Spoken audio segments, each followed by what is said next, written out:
And we're live. How do you add a link to a Snapchat story? Not worked out. Just working on some promo there, are we, brother? We actually live. We've got to do that clout, mate. Got to give you promo. Yeah. Well, I don't know. I don't think anyone's watching just yet. And we are posted. Hopefully people are tuning in, having a few beers, and we'll have some yarns. Yeah, why not? I mean, why not? We are live. That's Yeah. I haven't been on a podcast in quite a while. I haven't done an in-person podcast in also quite a while, and haven't had a proper chat outside of how do you generate leads and sales. So I'm really excited. This is gonna be fun. Yeah. So you're usually used to doing like chats in regards to like work-related stuff rather than. Oh, 100%. Yeah. Most of my podcasts do not involve beers, and I mean. No, my jewel's always around. Let's be honest, guys. I'm literally addicted to it. You're addicted to your digital cigarette. I am addicted to a USB stick. Yeah. But you know what? I quit smoking almost 2 years. It's my almost 2 year anniversary since I quit smoking. So that's a win.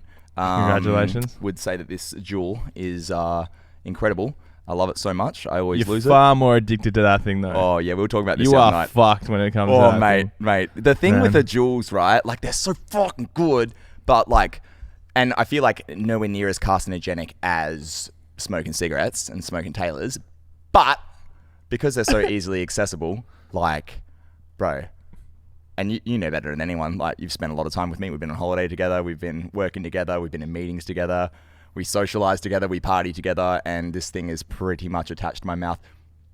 And we don't have a producer here today, so Zach's attention is split. Hey, it's all on you, man. So don't worry. So no one can see what I'm doing.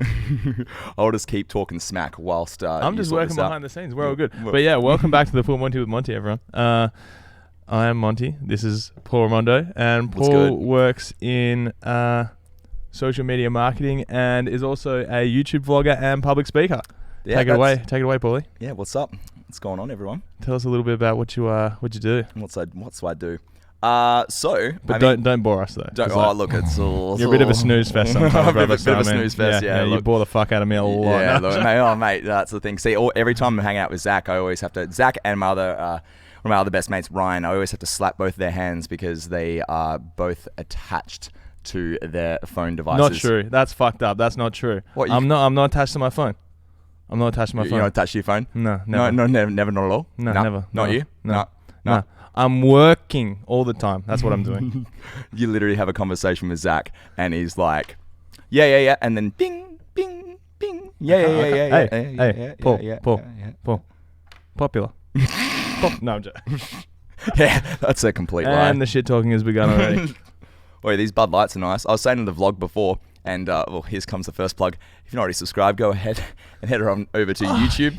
Wait, what are we like 2 minutes in? 2 minutes in, and he's got the plug. You are such a jackass. Wait, seriously, Paul Ramondo on YouTube, hit me up. What if they're going to jump out of this and go, what's your thing? Right now? Not right now, this is for the replay. Don't do that right now. You got some Paulian arsehole. Turn your phone off. I'm going to slap it out of your hands. It's on silent, man. That's the best you're going to get out of me. You're going to... Oh, okay. Yeah, turn around. I actually have a timeout corner in my apartment for Ryan's phone. So Ryan's my best mate. He lives in my apartment below me. And he's so bad with his phone that once I slap him, he gets 2 little warnings. And then, whoop, on the shelf it goes. Soz Ryan. You know what? I'm taking your phone away right now. Goodbye. I don't need it. Yeah. Give it back. You're more addicted to your phone than I am to my fucking jewel, mate. Give that back. No, I'm good, eh? Are you going to Riley read that mic or what? I could if I wanted to, but I'm not going to. Wait, was that Fortnite? I don't think they would have heard that. No, I didn't. Maybe they did. I don't know. I just heard a bit of a... I need Furman. You need Furman. You can't multitask. I can. I actually can. I'm not doing a bad job. Can you split screen the video so that we're both we can see side by side? Otherwise, I feel like this conversation is going to be like very disjointed because I can't. No, I can focus. Like I know when I'm talking, I just hit it, and then when you're talking. Okay, so you got the buttons? Yeah, I just hit the button. It's just a one button here, and I'm done. Alright, cool. Well, let's get into it. Let's get into it then. Right. Tell us about what you've been up to, man. What I've been up to. I just got back from the States. Was in San Diego and New York. Spent about almost 2 months there. States is hell's a very special place in my heart. It's my second home. So I went to college over there for a year on exchange at the University of Vermont. Vermont, bro. Vermont. I went to Vermont and drank a lot of these Bud Lights. Really? Is that like massively popular in the States? Yeah. Well, I mean, no, they're not. It's just like it's piss. Like it's weird. It's hell. Well, Bud Light. It's light beer. Yeah. It's light beer and it tastes horrible. The only reason we have so many of them is because we've got heaps left over from a show we did. Yeah, but that was a show 2 weeks ago. Yeah. Yeah. Was that an artist request? Is in terms of why? Because I saw the Bud Lights. And I was like, why the fuck do you have Bud Lights? Like, yeah, they're disgusting. Yeah, they suck, and they're really hard to find in Perth as well. We had to go to 3 different liquor stores to get 3 cartons or 4 cartons. Oh, speaking of, can you pass me another one? I can. Thanks, man. And fucking, I'm having a hard time here multitasking now. Fucking camera work, beer work, I'm on everything. Full Monty with Monty. Yeah. It's your podcast, mate. Look at the down here. They're not popular. They're not here anywhere, and they're really hard to get, and they're quite expensive, and they taste like shit. Yeah. And they were for Post Malone, but he didn't end up drinking them. So. Oh well, I mean, I'll take those. Thanks, Post. Appreciate Austin. Appreciate that. Well, yeah. For everyone that's into ASMR at home, just a quick one.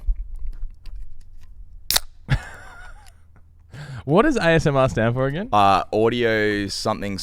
So from what I don't really know. Let's Google it. Let's Google it. Let me quickly check. While Zach's Googling it. So ASMR, for those that don't know what it is, and this is my very, very white boy understanding of it. I've tried listening to a few of the videos because apparently they help you get to sleep, and I've had issues with my sleep in the past. Insomnia, not a fun time. Shout out to anyone that's got insomnia. I feel your pain. Shout out. No.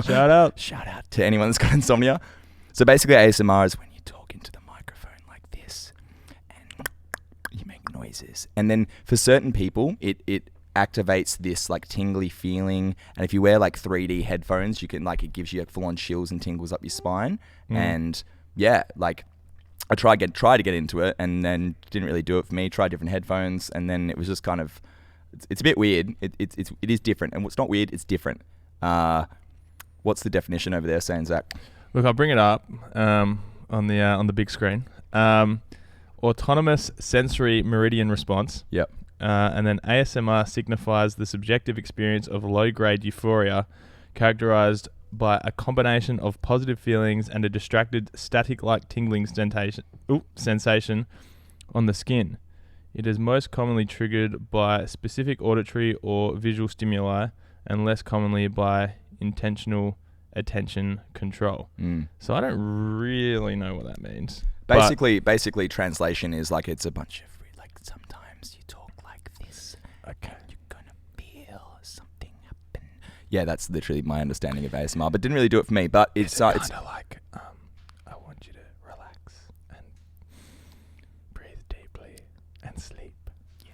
Is it like that? It's like that, but then it's also you like making noises and you whisper, but whisper loudly. Like this?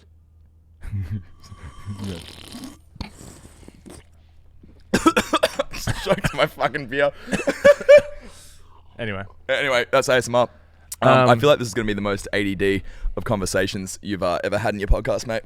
I'm about it. So you about it? I don't mind at all. I'm down. But where were we at? You were in New York. I was in America. That was the tangent. Yes, I was in New York. So I go to San Diego every single February, March for a conference called Social Media Marketing World, and it's run by a company called Social Media Examiner, and it's one of the biggest, if not the biggest. Piss ups? No, I'm joking.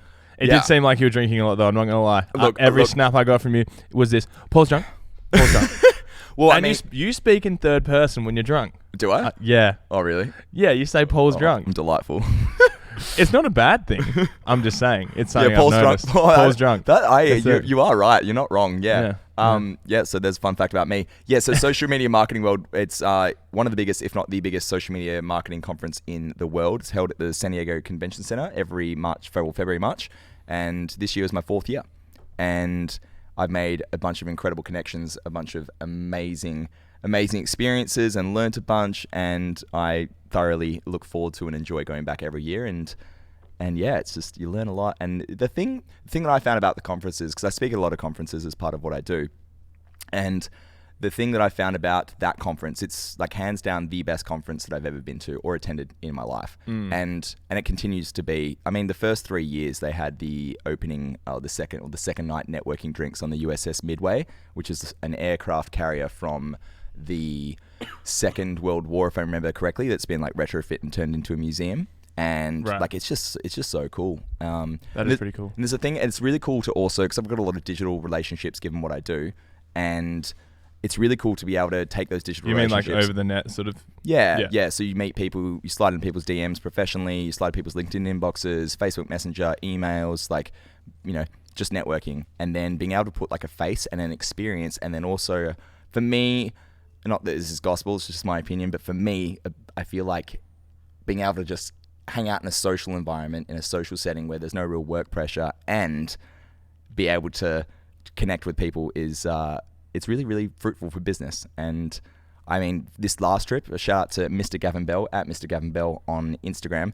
He's basically the Scottish version of me, and like he is. So I don't even think we touched on this before. So I run a small marketing company. I help entrepreneurs and small business owners generate high quality leads and sales, speak at conferences.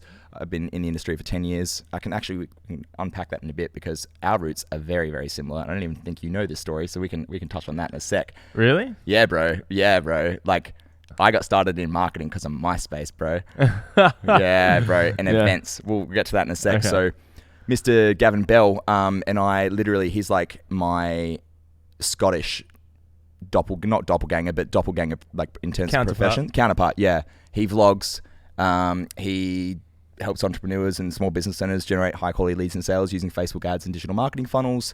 And basically our careers have been paralleling each other for the last 3 years, and we just became friends over Facebook Messenger, and we'd never actually spoken in real life or actually even spoken on the phone, but we had texted heaps and in each other's iMessage, and then he was saying he was going to the conference this year, so we got to catch up in real life in the conference, and it was one of the most bromantic times that I've had, probably just as bromantic as our experience in it was a bromantic adventure when we went to Auckland earlier this year for Bay Dreams. It was a good time. It was a good time. If you want to see that whole adventure, you can head over to Paul Ramondo Vlogs. You're fucking doing it again. What? Always plug, bro. You're doing it. You keep saying like, I think you're on a good tangent, and then you fucking plug, and it does my head in. Honest to God, it does my head in. Oh, I just feel like jumping across that table. And you won't. I wouldn't. You won't. But, well, I think that's awesome, though. I think it's awesome that you create friendships and stuff like that over the net, and then go and meet up with them. I mean, it's very similar for what I do.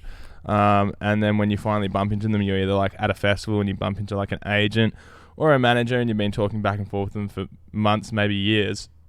It's really good, and it's great for networking, and it makes that bond 100%. Instantly stronger. 100%. Yeah. And that bond then makes doing business so much less so much more frictionless, because you've got that trust, you've got actual like an emotion and an experience that you tie to that person, and you can actually, it's different. Like, you can't, us having a chat right now in real life is very different to us FaceTiming, because you've got that screen in the way. Yes. But if you can be with someone in person and build that relationship with that person in person, like, it's so much, it does so many incredible things. Or the complete opposite, it can give you a sense of, there's something that I don't really know that's going on with this dude or this chick that I am not really vibing with, that I maybe haven't picked up over Skype or email or whatever, because it hasn't been rehearsed. Yeah, bro. Yeah, exactly. Like, especially with what I do, and I've probably done it to people before with the way I like to party and all the rest of it. I like to have a few drinks and all the rest of it, but he only actually has a few drinks. His drinks limit is actually 3, ladies and gentlemen. Yeah. It's not because he wants to drink more, he just can't. Yeah, I just can't. Yeah. Look at you dragging fucking bit of ASMR Julian. Yeah. Seriously, your voice changed a little bit. So yeah, like especially in an environment where people are partying, drinking, all that sort of thing, you see another side. Again, it's not even like a social interaction where you're just chatting, it's like also like a party interaction as well. And then that's where like there's even more risk of turning a business relationship like, and them feeling a little bit off about you, or vice versa. Yep, 100%. But then also the I guess the devil's advocate to that perception or that point of view would be, it can actually even strengthen your bond closer. 100%. But I think it all manifests itself from what are the underlying value systems and ideologies that you share with that person, and then I find with alcohol, it amplifies, well, I'll speak to my own experience, it amplifies all of the wonderful idiosyncrasies about my personality and takes it to another level. And you either love it or you'll either hate it, but I think it's for me, it's good in both ways, you can see people's true colors, and if people's true colors are fantastic, then fuck yes. And if they are not so much, then you basically saved yourself a potential risky business vibe. Do you know what I mean? Yeah, 100%. I think, I completely agree with you. So you were in New York. So you went to San Francisco, then you went to New York. You lived in New York for a bit. So it was my 10th. It was my 10th time. So I have a bit of a love obsession with New York City. This is my 10th time back to the city. Yeah, or maybe 11th. I've literally lost count. So in 2017, I spent 3 months there living in there for the summer. And before I started my business, so I started my business when I was 25. The year that I turned 25, so my birth date, so my age matches the last digit of the year. So I was born in 1990. So when it was 91, I was 1. When it was 93, I was 3. When it was 98, I was 8, and so on and so forth. And the 1st of January, I distinctly remember it. The 1st of January of 2015, I had an existential crisis. Like, I just flipped out. I was like, oh my God, I'm turning 25 this year. Like, what am I going to do with my life? Like, at the time, I was working at a digital agency, and Zach's trying to multitask here. What's happening? We got cut off. Did we not even go live? It's not public. The whole thing hasn't been public. Are we starting again? Oh, really? No. We're fuck. How the fuck did that happen? Did you not go live? No, I went live. I didn't go public. I wonder if I've been getting messages about this. No. Yeah, it's live now. Okay, so we starting the whole thing again? No, because we've been going. Like, have people been able to hear it? No, they wouldn't have been able to see it. They wouldn't have been able to find it. So they'll just have to see it in the replay. So I've got some intel from one of my mates. They clicked it and they saw it on Insta, but they're at work. So, and then ... and what's he said? Oh, it's a she. What's she said? She goes, I'm at work, so ... and then message cancelled. Oh, really? Oh, she's at work. Oh, right. Oh, wait, what I'm going to do is just flick this live stream on my Instagram, and we can drive some more traffic. I think that's going to be a fun time. I can't believe. So, wait, so... Now we're good. Are we on? So what happens with the replay then? Does that mean that... I'm pretty sure you can go back. Let me check. Oh, fuck, I can't even do this now. We can just start the whole thing again, mate. Hang on. I don't think we need to start it again. Do you reckon there's Is any that supposed to be live in real time? Because that's delaying as well. Yeah, that's always going to be delayed. Yeah, cool. All right, so we are 100% live right now? We are 110% live. All right, I'm going to start this. Are we on? There we go. Yeah, cool. So we're good. Cool. So I'm going to start this live stream on Instagram. I cannot believe. Hey, what's Dolce fam? I'm here with Zach Montague for the Full Monty podcast. Oh, there he is. Hey, wait, are you live right now? We are live right now. Hey. Yeah, there he is. So if you want to check out this podcast or listen to this literally right now in real time, go ahead and go to my most latest story. There's a link to, is it at the Full Monty with Monty? Is that the Full Monty with Monty? To at the Full Monty with Monty. And yeah, check that out because we're talking all things business, life, festivals, and touring right now. And yeah, go ahead and go back and check that last story if you want the link. I think I'm not sure. Can you talk for a second? Yeah. Yeah, cool. So I might just leave this up here and we can. It's a good place to pop this little bad boy. Maybe. Oh, we'll go right there. It's going to be as good as it's going to get for now. There we go. We win. Whew. There's nothing wrong with that. Everyone that's jumped on's gone straight onto the playback, which is interesting. So. Oh, there we go. That's fun. Oh well, they'll get to see it from the start, and then they'll catch up to this point where there was this whole kerfuffle here. And they're like, oh, okay. I was wondering because I kept looking over and I was like, "There's only one viewer," and then I was like, that's us." And there's no one in there, and then I was like, "Hang on," and then I went to check on here if it was live, and I was like, "Why can't I see it?" And then I was like, I put the thing on private before so I didn't fuck it up. Do you even podcast? No. Do you even podcast? No, that's why I need Furman. Furman, motherfucker. Furman's fired. Wait, Furman. Furman, you done? You done? He didn't make any mistakes. I made all the mistakes. Yeah. You're fired. You're fired. For everyone that's tuning in on my Instagram, go back to the last story. The link to this podcast, which is live right now on YouTube, is in that story. So go to that profile. Link's up there. And sub the can. Who's that? One of my... Sub the can. We got bro-based Demori. Sub the can. It's already a shotgun the can. I mean, you won't do it. I'll do it. I wouldn't do it. You wouldn't do it? You wouldn't I've just got a full one right now. I've got a full... ASMR fans. We were talking about it before. No one was watching, but we were talking about it before. Oh, that sounded so good in the That sounded nice, so good in it? the headphones. Sounded fucking sexy. Yeah.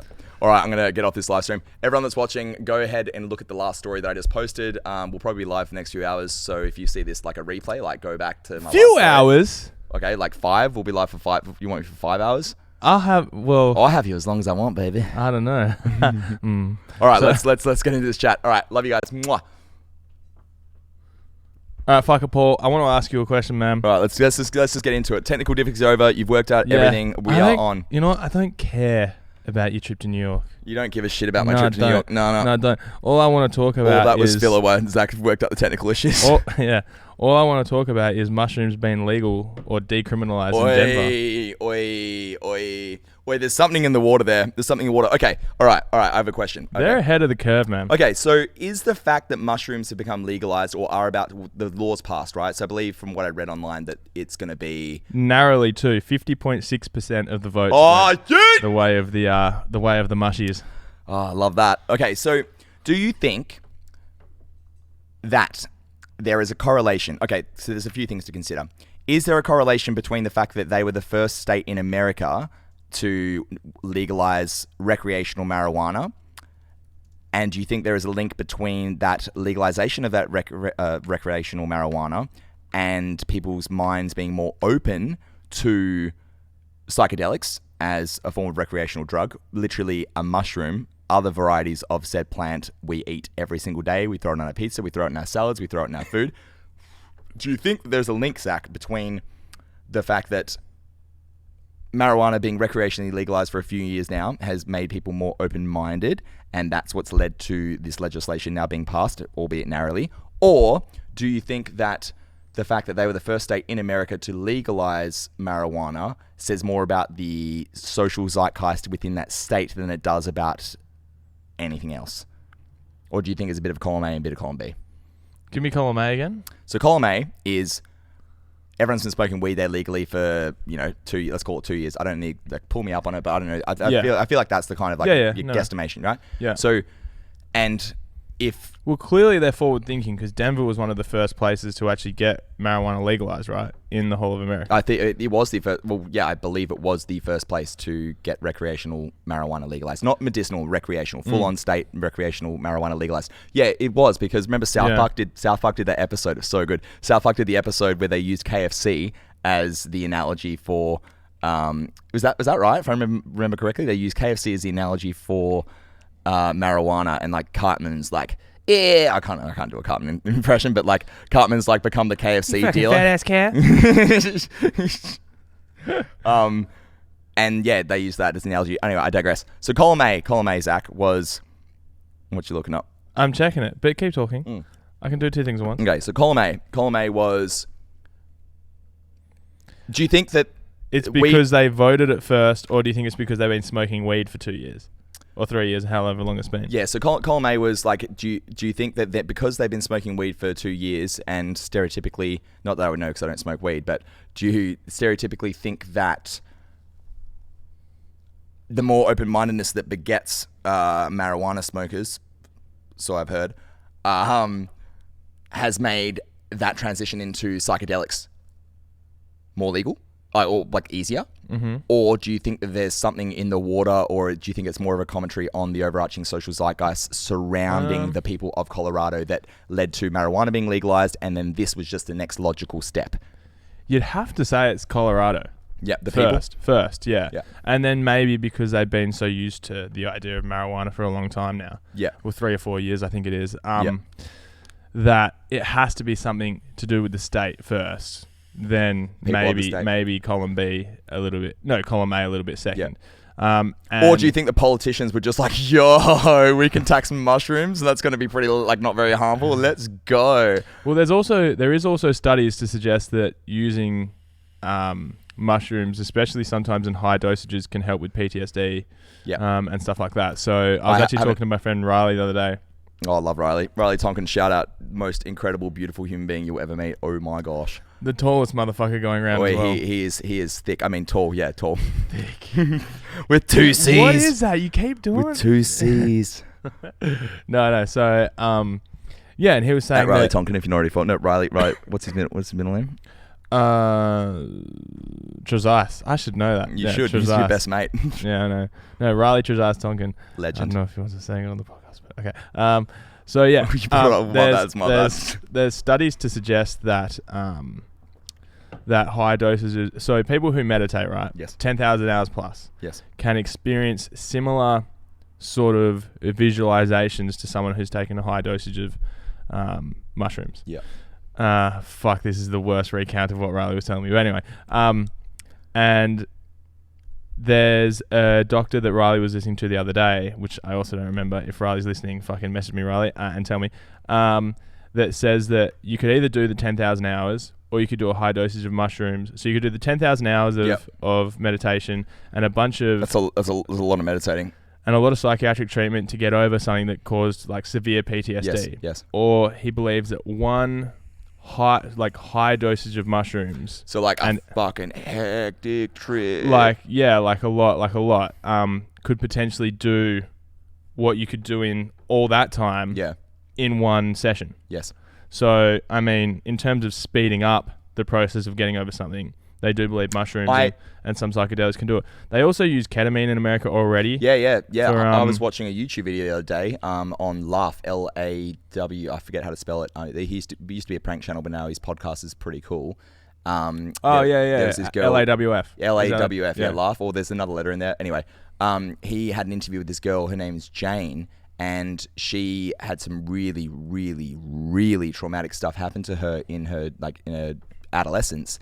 And now she couldn't get over with therapy, and she had like some really hectic. That's right. She had a brutal attack. She got brutally attacked and had severe head trauma, and basically nothing was fixing it. And then the PTSD from that incident was so severe that like none of the pharmaceutical medication in which she was taking was doing anything.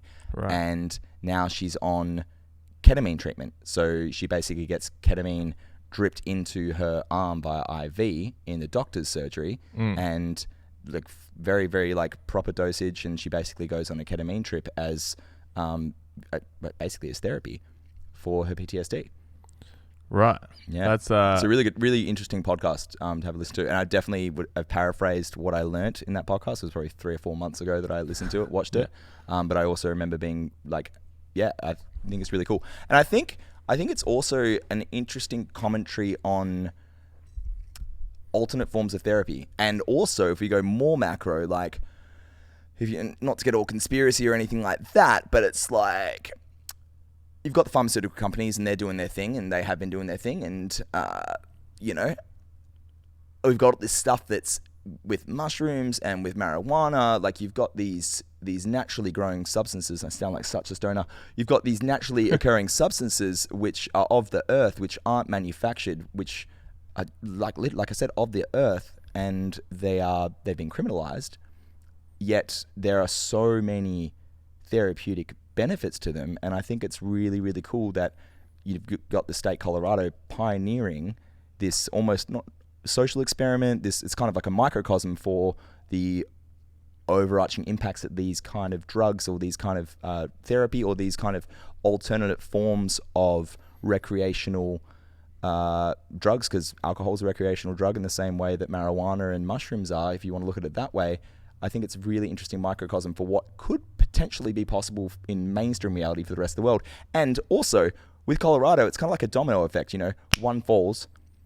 Colorado is the first legalized it's gonna be a straight domino effect, 110%. Plus like a decade for Australia, because it is Australia. But we're not even at weed yet, are we? I mean, it's I don't know. I know that only recently the laws surrounding CBD have been deregulated, but fact check me on that.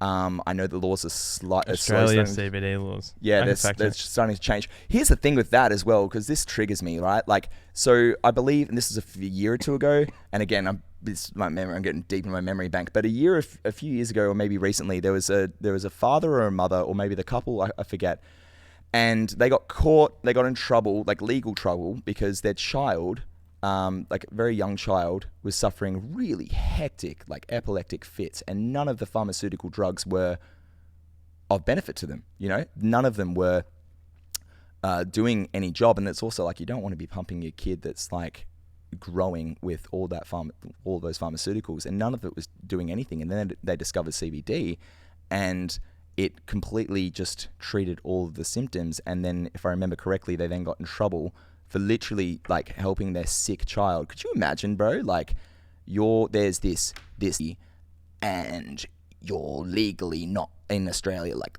maybe the laws have changed, but like, you're legally like not allowed to do it. Like, there's the treatment right there, but you're not allowed to have it. Not even for your sick kid.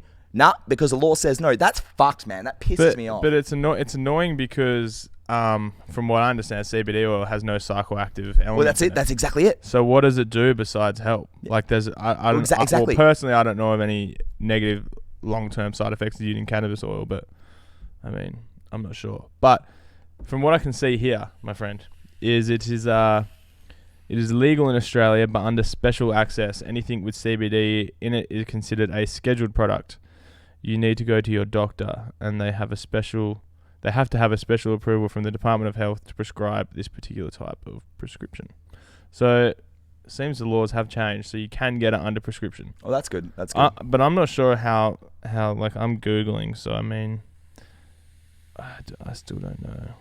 Hemp products, official Office of Drug Control. Well, maybe that will help. But I don't know. I mean, I think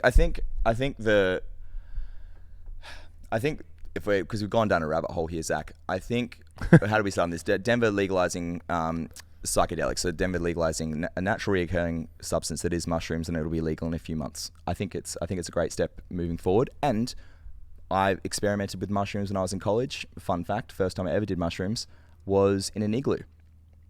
Many, many years ago, but literally in an igloo. So when I was in college, in an actual igloo. So made out of ice. Like okay, in what you see in your head, everyone listening, everyone watching right now, what you see in your head, right? In your head right now, igloo, right? Literally everything you think is what I did it in, right? So Vermont, it gets down to the coldest weather I've ever experienced, Zach, is negative 32 degrees Celsius. And that was one of those bad boys? I'm literally talking one of those. It wasn't as, it was literally shaped like that, and there were like big trees. It was in between two of the dorm room buildings. And yeah, we went in there, and surprisingly, like, it's still cold as fuck, but surprisingly, way warmer than the surrounding outside area. The fun thing about that day as well was it was abnormally warm, and by abnormally warm I mean it got up to like 3-4 degrees Celsius, but like every day after and before that was, you know, in the negative 15s, negative 20s. So 3-4 degrees was toasty to the point where like things were melting, and it was a sunny, warm day, right? Relatively speaking. And it was I had a fantastic time. And the thing that in my own personal experience, and what do I know, Zach? I'm not a scientist. I'm not a doctor. I tried some are they legumes? Is that what the legume? Whatever. So like the type of plant they are, doesn't matter. Is that what the type of plants and mushrooms are? Oh, just mushrooms in general, I think, are classified as that. But fact check me, everyone, because what the fuck do Aren't I know? they just fungus, mate? Fungi, whatever. The point that I'm trying to make is I really enjoyed the experience. It was really fun. It was extremely introspective, and I had a lot of visual stimulation. However, I didn't enjoy whether I didn't enjoy it, maybe at that point in my life, I wasn't ready for the filter of my reality to be warped in the way in which the mushrooms warped my filter of reality back 10 years ago now. And I remember it was quite a significant walk.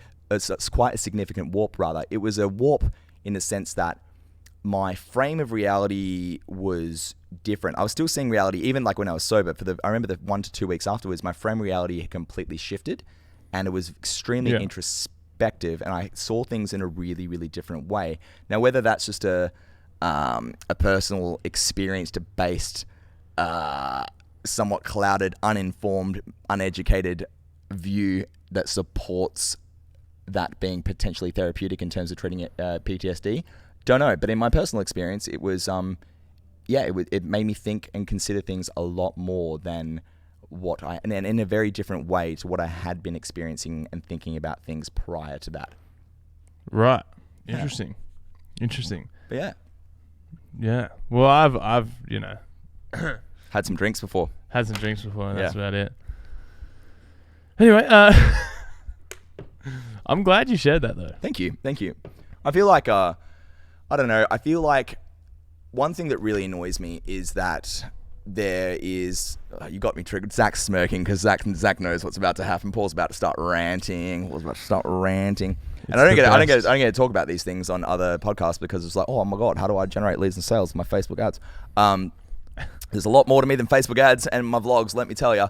So There's not more to you than that. No, literally your life is Facebook ads and digital marketing funnels. That's all you do. And then sometimes, Paul, you put your face in front of a stupid big camera that looks like fucking... Dude, this fucking thing... So I'm holding up... For everyone listening, I'm holding up my vlog camera right now that's connected to... This is a big fuck off thing. It's connected to a Joby Gorilla Pod. And if you've ever seen... Connected to some anal beads. It's literally what it is. It's like an anal... It's literally connected to like... Not literally... Well, it is literally connected to 3...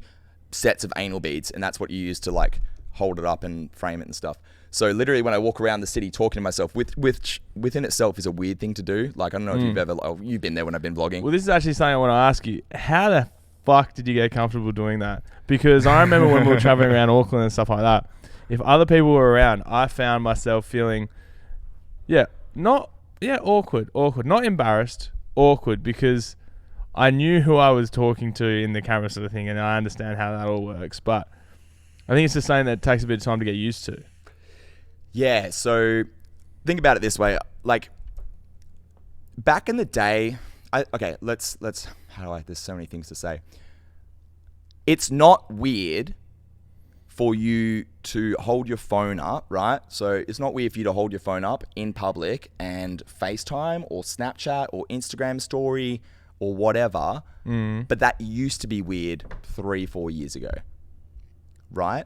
Right. So I remember when I was first doing like content on Snapchat, when Snapchat was blowing up, this was prior to Instagram stories, I'd walk around and I'd be doing Snapchat stories, talking to myself, and this is when not many people were doing it, right?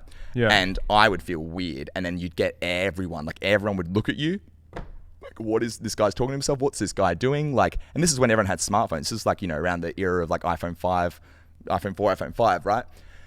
And I remember feeling awkward doing Snapchats in public. But now, my own personal observation, like I see other people doing it.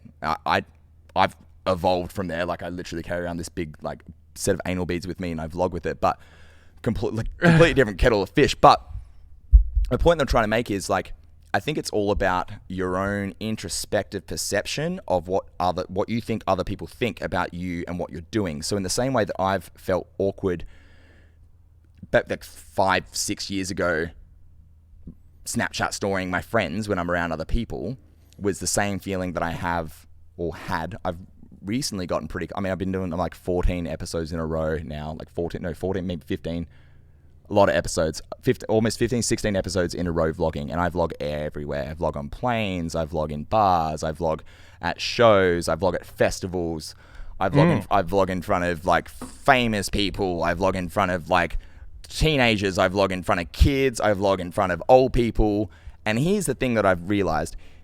People don't give a fuck about what you're doing nearly as much as you think they give a fuck about what you're doing. I completely agree with that. And also, even if I ever see someone and go, oh, that's kind of weird or interesting or whatever, I forget about it like 10 seconds later. Dude, literally it's in your periphery, it's in your reality for all of 10 seconds, and then literally like whatever, you just forget it. And here's the thing, if anyone that's like watching like wants to get started with vlogging, like it's weird. It'll get the adrenaline up because if you're walking around with a big fuck off like rig like this, or even with a smaller rig, like it's not normal. It's not normal. And the thing is, Zach, nobody really cares, and the only person that really cares is you. Yeah, 100%. And that's easier said than done. But I commented. So shout out to my friend Andrew Murphy, who's one of my videographers. An incredible YouTuber, incredible videographer, incredible dude. He's actually in Bali right now. We're doing a bit of keyword research for one of his Bali vlogs that he's shooting. And he really struggles with getting out of his own head and really struggles with like vlogging in public. And I feel that because I've been there, because it's weird. Here's one thing before I get into that. Here's one thing you can do. The second vlog that I ever did, called SM Perth and Friends, on my YouTube channel, Paul Ramondo. You fucking did it again. R-A-M-O-N-D-O. You did it again. Subscribe to the bell notifications on. New vlogs every single Thursday, 6 a.m. Pacific, 9 a.m. 9 a.m. Eastern, 9 p.m. Australian Western Time Zone. No. Fuck that. Fuck you. You keep doing it. I didn't get you on here to fucking plug every 10 seconds. Bro, you motherfucker. It's been at least 10 minutes since the last time I plugged, right? Honestly, man. That's good by my standards. Look, Zach, the point Plug is... Plug one more time. See what I do. See what I do. See what happens. You won't Riley read that, Mike. Maybe I would. Oh, you won't. Maybe after a few more beers, I might. Yeah, I feel like a few more beers sound good. So basically, the second vlog that I ever did, and this is when I was like, I would be so nervous, I would literally like shake, and like you could, when I was doing the edit, like you could see my hand shaking because of how like it's so like I was so nerve wracked, and then. What I learned in that, because that affected my performance, and then I was like, you know what? Like, if I'm going to do this, if I'm going to full send commit to vlogging, then I'm going to 100 do it properly. So how can I challenge myself in the most fear-inducing way possible? So I thought it'd be a great idea to leave my office and vlog my entire journey before I went to a networking event. This is like 2 or 3 years ago now. I vlogged my entire journey from a networking event, or to a networking event, started in Subiaco at my office in Subiaco. And it happened to be, this is when the stadium, or when the Subiaco Oval was still open. So it was a game, right? There was a game on at that time. Oh, like a footy match or something? Footy match, yeah. So like there's thousands of people in Subiaco, and I'm vlogging from the second I left my office to on the train. Mm-hmm. And then the scariest, the most nerve-wracking thing that I experienced was vlogging like in the Perth subway tunnel, the Perth train station, which is all underground, the Perth Underground. It's 5:30 in the afternoon. It is busier, like it's sardines, right? Well, it's peak hour. It's peak hour. I'm in the Perth Underground. It's fucking peak hour, bruh. Yeah, it's fucking peak hour, bruh. And I'm there, and I'm talking to myself like a little shots vlog, and I was so nervous. And then I was so nervous, and I was like, everyone's watching and looking at me. And here's the thing. People don't care, but they're looking at you. That's 100% a thing. And why is that? Great question, Zach. Glad you asked. Why is that, Paul? The reason is, it's not normal. It's so weird. Like, it'll become more normalized. In places like Hollywood, in places like New York, like Casey Neistat in New York's normalized what vlogging is. Like, you fucking skate around on a boosted board like I do with a vlog camera that looks like Casey Neistat's, exactly like I do. I love Casey Neistat. Oh my God, talk to me. Suck Casey Neistat off then. He's incredible. See me slouching now? Yeah, you're slouching, chilling. You're like way less stressed.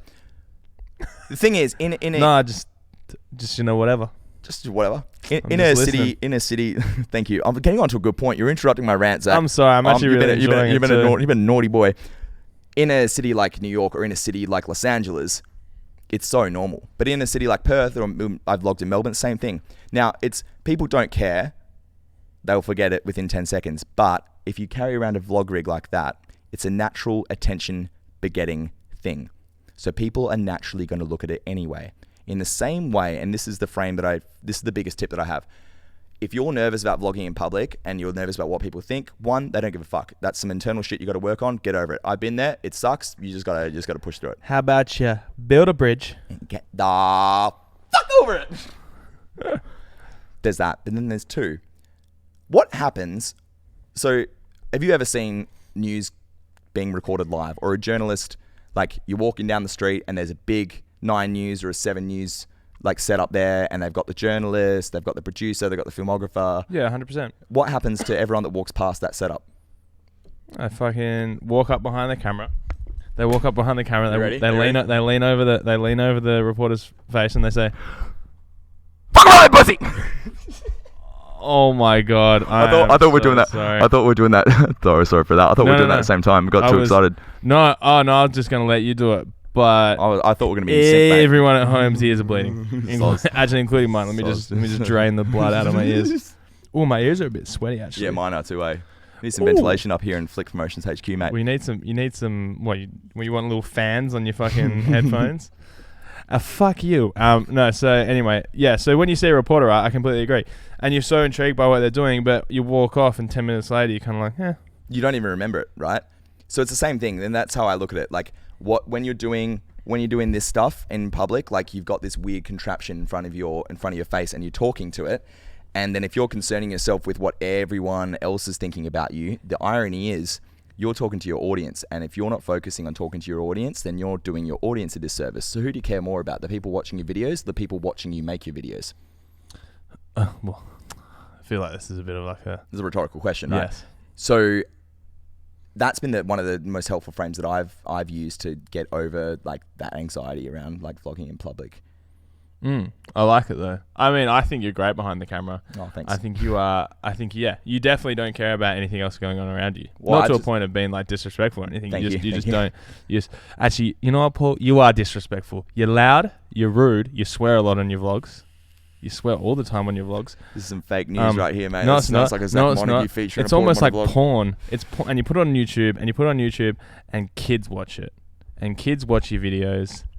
And they're traumatized. Well, that's a lie. I've looked at my analytics, mate. Let me tell you, my average viewing audience is between 13. It's 13 years old. 25 and 34, mate. Paul, it's fucked up, man, that you do that. I mean, it's pretty fucked. Oh, it's pretty. I feel like a bit of fibs been told here right now. Fine, I'm lying. But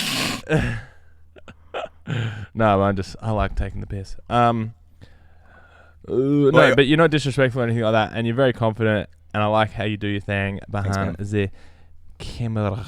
Appreciate it. Yeah, thanks, Zach. You're welcome, man. No worries, that's my guy. It's fine. There's a little bit of a. If you just on that as well, and this is not me plugging, so don't get angry. But I was actually saying, I did say this to you. He's gonna plug it. I fucking know. So let's talk about your podcast, but let's change the topic. Let's talk about Hidden, and let's talk about and the vlog being the segue. Oh yeah, we'll talk. Okay. Oh, now we can plug. Everyone, discoverhidden.com. Well, you can plug that at Discover Hidden on Instagram. Trying to get that 10K. We want that swipe up. You know what I'm saying? Yeah. I've lost my vape. How did I lose? I found my vape. Yeah, Here it shit. is. Yeah, man. That 10K is a big goal. Hey, to get that swipe up link, that's so much power. I don't care about clout.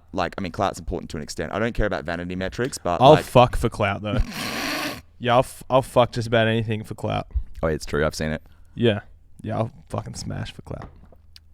Sorry, no, keep going. I'm sorry. I keep fucking interrupting with just talking shit. Keep going. Such a good host, eh? What was this is what I'm here to do. This is it's the full Monty. Interrupt. It's the full Monty. And be hilarious. So, if you want to behind the scenes in terms of what goes... It's not even a full-on behind the scenes. It's my perspective on the behind the scenes of what goes into marketing. Oh, you're about to fucking plug Paul I literally vlogs again. I literally prefaced... I thought we were going to just talk about it. Yeah, but I'm using this as a segue. But if you want to go watch it, you go to my vlogs. Paul Ramondo. Wait, spoiler alert, that was where I was going. But the point that I'm trying to make is one of the cool things about creating content, one of the cool things that has been creating content with you is we've been able to document everything starting with Bay Dreams. I think we've documented like 75% of our relationship. We actually which is kind of weird. We were saying also before, pretty cool. Yeah, it is really cool.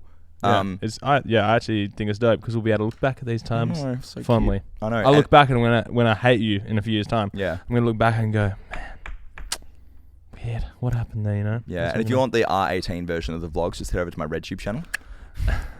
At Paul Ramondo fucks.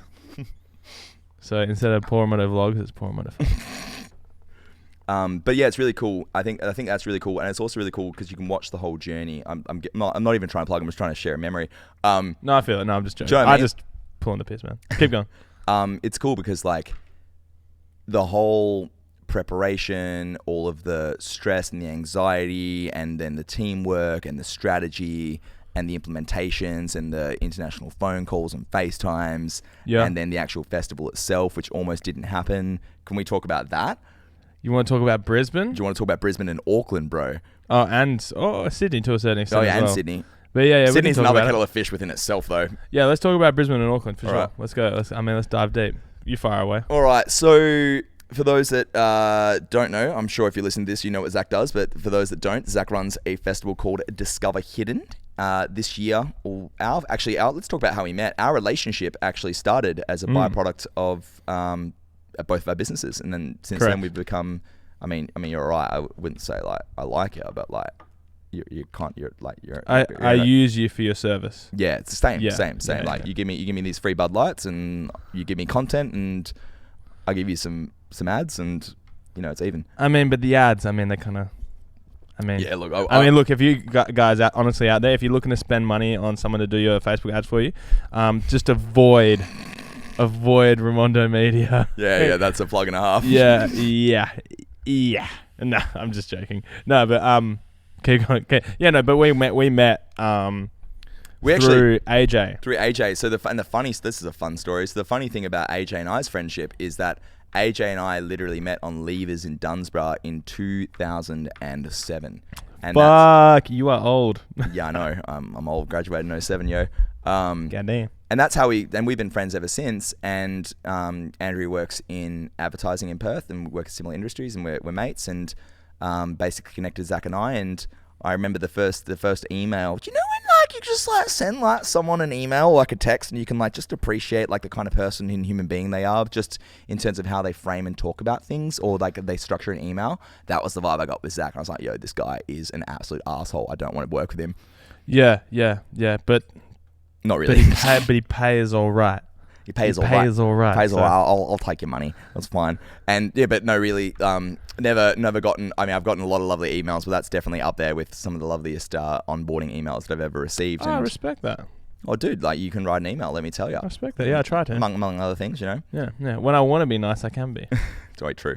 And when he wants to be mean, he's still nice. Yeah, I struggle with being mean. Unless I'm joking. I'm a real asshole when I'm close with someone. Oh yeah, like 100. Yeah, but then when I'm like, I have to be close to you to be an asshole. Then usually I'm nice. Unless you're unnecessarily rude to me, in which case I'll But even then, unleash. But actually, I've never seen you angry. That's a. Not many people have. Welcome to the club, guy. We're getting sidetracked. All right, so we met through our mutual friend, and then we decided to get into business bed together and make some magic happen. And we worked together. Make some ad babies. Some Instagram, IG, and FB babies, and worked together on the whole Hidden campaign, which was amazing.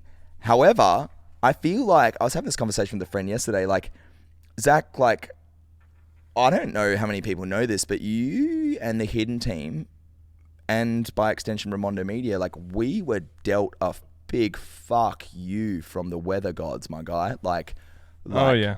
Let's talk to me about that. So I'm gonna forget some of the facts, but so the first day I walked on site, I knew he was going to be there. Randomly bumped into him, so with my site manager. No, so our site manager Aldo, I saw him as soon as I got there. They're halfway through, sort of set up. Like, probably you get a fair bit done in sort of the first 48 hours. Auckland or this is Brisbane? This is Brisbane. Yep. So we went there for the building of Auckland, and he goes, "Look, man, I reckon we're gonna have to cancel," and this is 3 days before the event.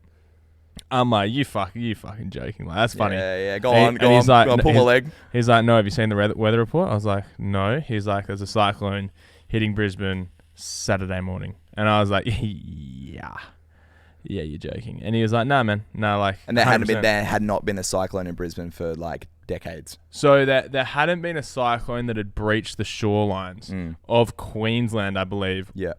But specifically Brisbane, probably Brisbane actually, in 38 years. Wow, so that's basically 4 decades. Yeah.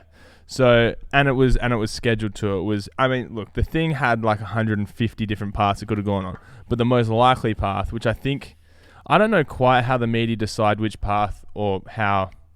Yeah, I wonder how that information system works. Not weather. Bureau of Meteorology. Yeah, Bureau of Meteorology. Yeah. How they decide what's the most likely course of action for the cyclone, but at one point in time, even about 24 hours before it was going to hit Brisbane, we were like just not knowing what the fuck to do. And just a quick sidebar, like I have a really large distrust for the media, but I feel like in those literal situations of life, death, and damage to property, and all the money that goes along with that, and with insurance, like that's the one time that you're like, yo, this is some, like, all channels are. There's even a chance they're giving you the worst case. Oh, Not worst case, but like. Well, they're sensationalizing it. Absolute massive preparation. So everyone's prepared. Which I think is a great thing because I think it's perfect. It's 100%. Like, you better be safe than sorry, because like people's lives are literally at risk. Well, because imagine if you say, oh, there's 50-50 chance. Yeah. And then like, people take it less People, seriously. and then it fucking wipes a bunch of people out, and then it's going to be wild. Yeah. But I digress. From promoting a festival, though, like a 50-50 would have been better than the scheduled weather that was coming in. Yeah. Yes, it was. Yeah. Yeah. 50-50 was. Everyone listening at home, Zach's literally like trying to have a conversation and multitasking and doing his own production. No. You're doing fine. You're doing fine. Okay, you got a scratch and sniff sticker, my guy. Anyway, so yeah, so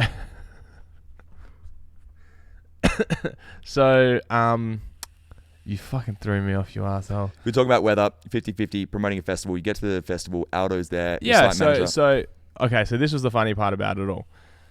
So it was either going to branch off and hit Auckland the day before it hit Brisbane, which was the day of the Auckland event, or it was going to come down and hit Brisbane the day of the Brisbane event, so the day after it hit Auckland. So like it was either going to fuck Auckland or it was going to fuck Brisbane. Fortunately, long story short, it turned around and went back up the coast. But for a while there, we were just like, are you serious? The promoters that we work with in Auckland just moved it inside. They're like, there's no way we can take the risk. Fortunately, they were at a venue that they could do that. We were in an open field next to a golf course. The closest place was the showgrounds, which we might have been able to move it in, but not really in the amount of time we had, like 3 days. Like it was a really good venue, and it was a great, absolutely incredible setup. Yeah, no, it was awesome, and I think that, we stuck to our guns and we white knuckled it all the way to the end, and we woke up on Friday morning, I believe it was, with a pretty good indication that we were going to be okay. The only worry we had was the wind. If the wind got a little bit too strong, the stage might have been a little bit not okay with it. But what we did to prevent that is we took the sidewalls off the stage. Yeah, and then you doubly weighted up everything to the nth degree. So we doubled the ballast, so like the concrete weight to the bottom of the stage. So we did a lot there to increase its wind rating. And yeah, we're able to go ahead. And I mean, I was freaking out. I think I've told you the story. Is there another beer? There is another beer. I'll love to grab that. I think I told you the story, but I'll share for everyone listening. So I'm flying over to Brisbane for Hidden in Brisbane, and I'm literally on a plane, right? So I'm on a 737, and I've never been on a domestic flight in Australia. Bit of ASMR. Here it comes. Thank you very much, my guy. You're welcome. I'm on a 737, and I fly a lot for work, and I do a lot of domestic travel for work, more domestic than I do international. And I've never, ever been on a flight domestically in the whole tenure of my flying adventures domestically in Australia where a flight's been delayed for more than 20 minutes. And my flight was delayed by an hour and a half because we were in circle patterns. So this is the Friday. I flew in on the Friday. So we're in circle patterns, holding off because the wind was too hectic. And I'm like, oh my God, content. Oh my God. So I go to the flight attendant, and this is how you think when you're a YouTuber. I'm like, content, because I was obviously vlogging the whole festival, and it was part of the ongoing narrative of all the vlogs. And I was like, okay, cool, this is great content, but also the part of me is like, yes, sick content. And that was 10% of me. And then 90% of me was basically what the fuck is going on with the weather? Because I've gotten the plane and everything is all good. Everything's gravy. Auckland happened that was happening that day. It was all good. It was literally happening whilst I was on the plane. And then the pilot's like, yeah, we're going to be late. So I'm like, flight attendant, yo, what's happening with the weather? Do you know? And then I was also like, and I know that I'm not allowed in the cockpit, but if it's okay with the pilot, would you be able to take my iPhone in there and just kind of get a soundbite of the pilot telling us what the weather's like? Because that would be amazing storytelling for my vlog. And also for the documentary that you filmed for Hidden. Yes, right? Coming out soon. Right? It is coming out soon. I'm really excited. I can't wait to see that final edit. It's going to be sick. Anyway, I digress. So I'm freaking out. So I'm like, okay, we'll land and I'm going to be fine. But then I'm like, fuck, what is going to happen to this festival? What's happening to all the punters? What's happening to the team? What is going on? So but she goes into the cockpit, and because that 737, they've only got basically, what's happening with the weather right in front of them, and what the tower's telling them. No internet, because there's no internet on this Qantas plane.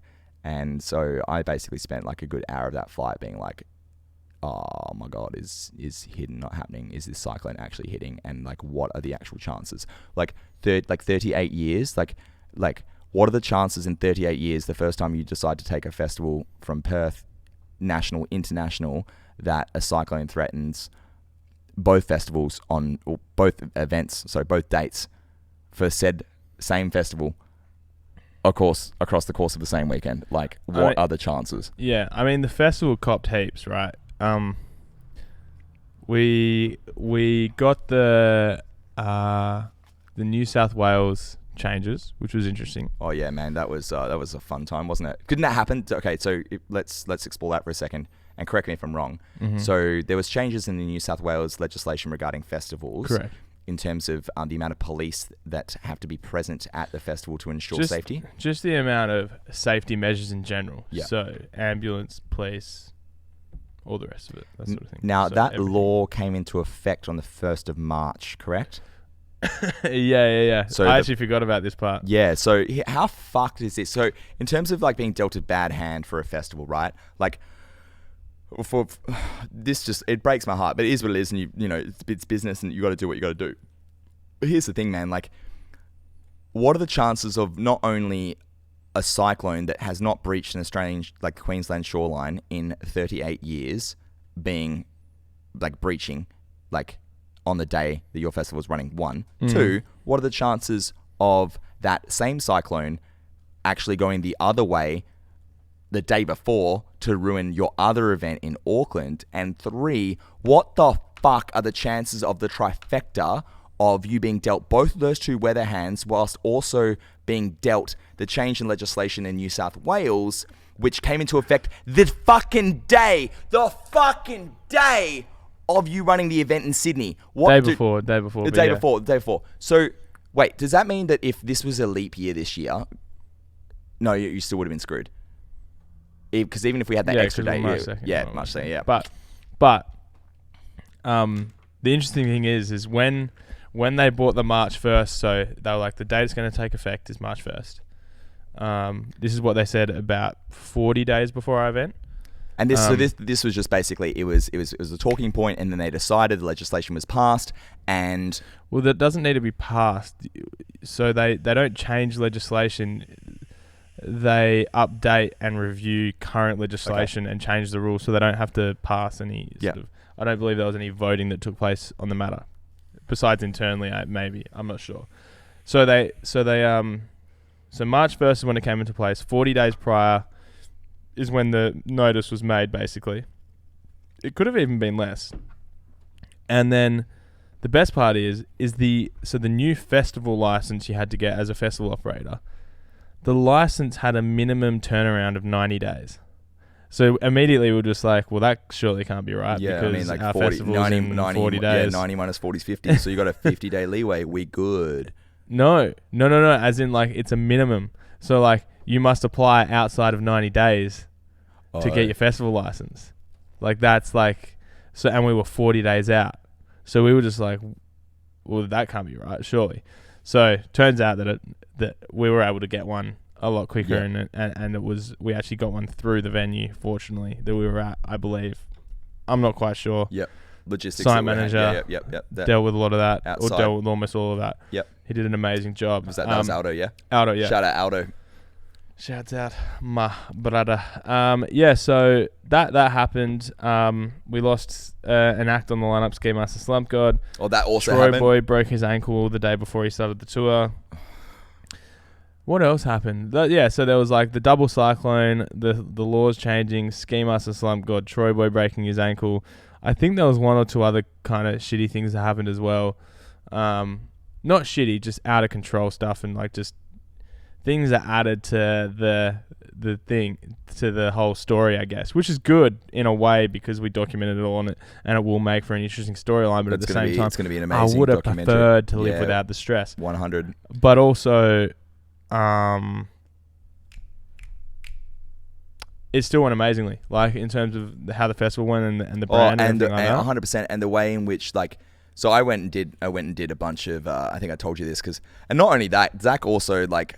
I've never seen. I mean, Zach and I have been friends for almost a year now. I think we're coming up on our 1 year friendship in a few months. I would say next month. Yeah. And I can tell you.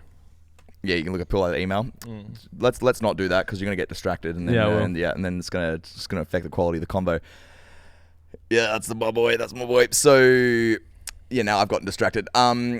So. Fuck, what was I talking about? Holy shit, god damn it. We've known each other about a year now. You haven't seen me. Well, I've never seen Zach like I've seen Zach with a head cold, but like I've never seen Zach like full on like, and like when I say that was the other thing. Yeah, when I say man flu, holy baby Jesus, like. Well, it wasn't just it was like a flu and infection at the same time. You were in a bad so Zach did the whole tour minus Auckland, and when I saw you in Brisbane, like you were doing okay, but like actually you were pretty fine. You were stressed, understandably, given all of the extraneous variables that were occurring on top of having to, run the festival.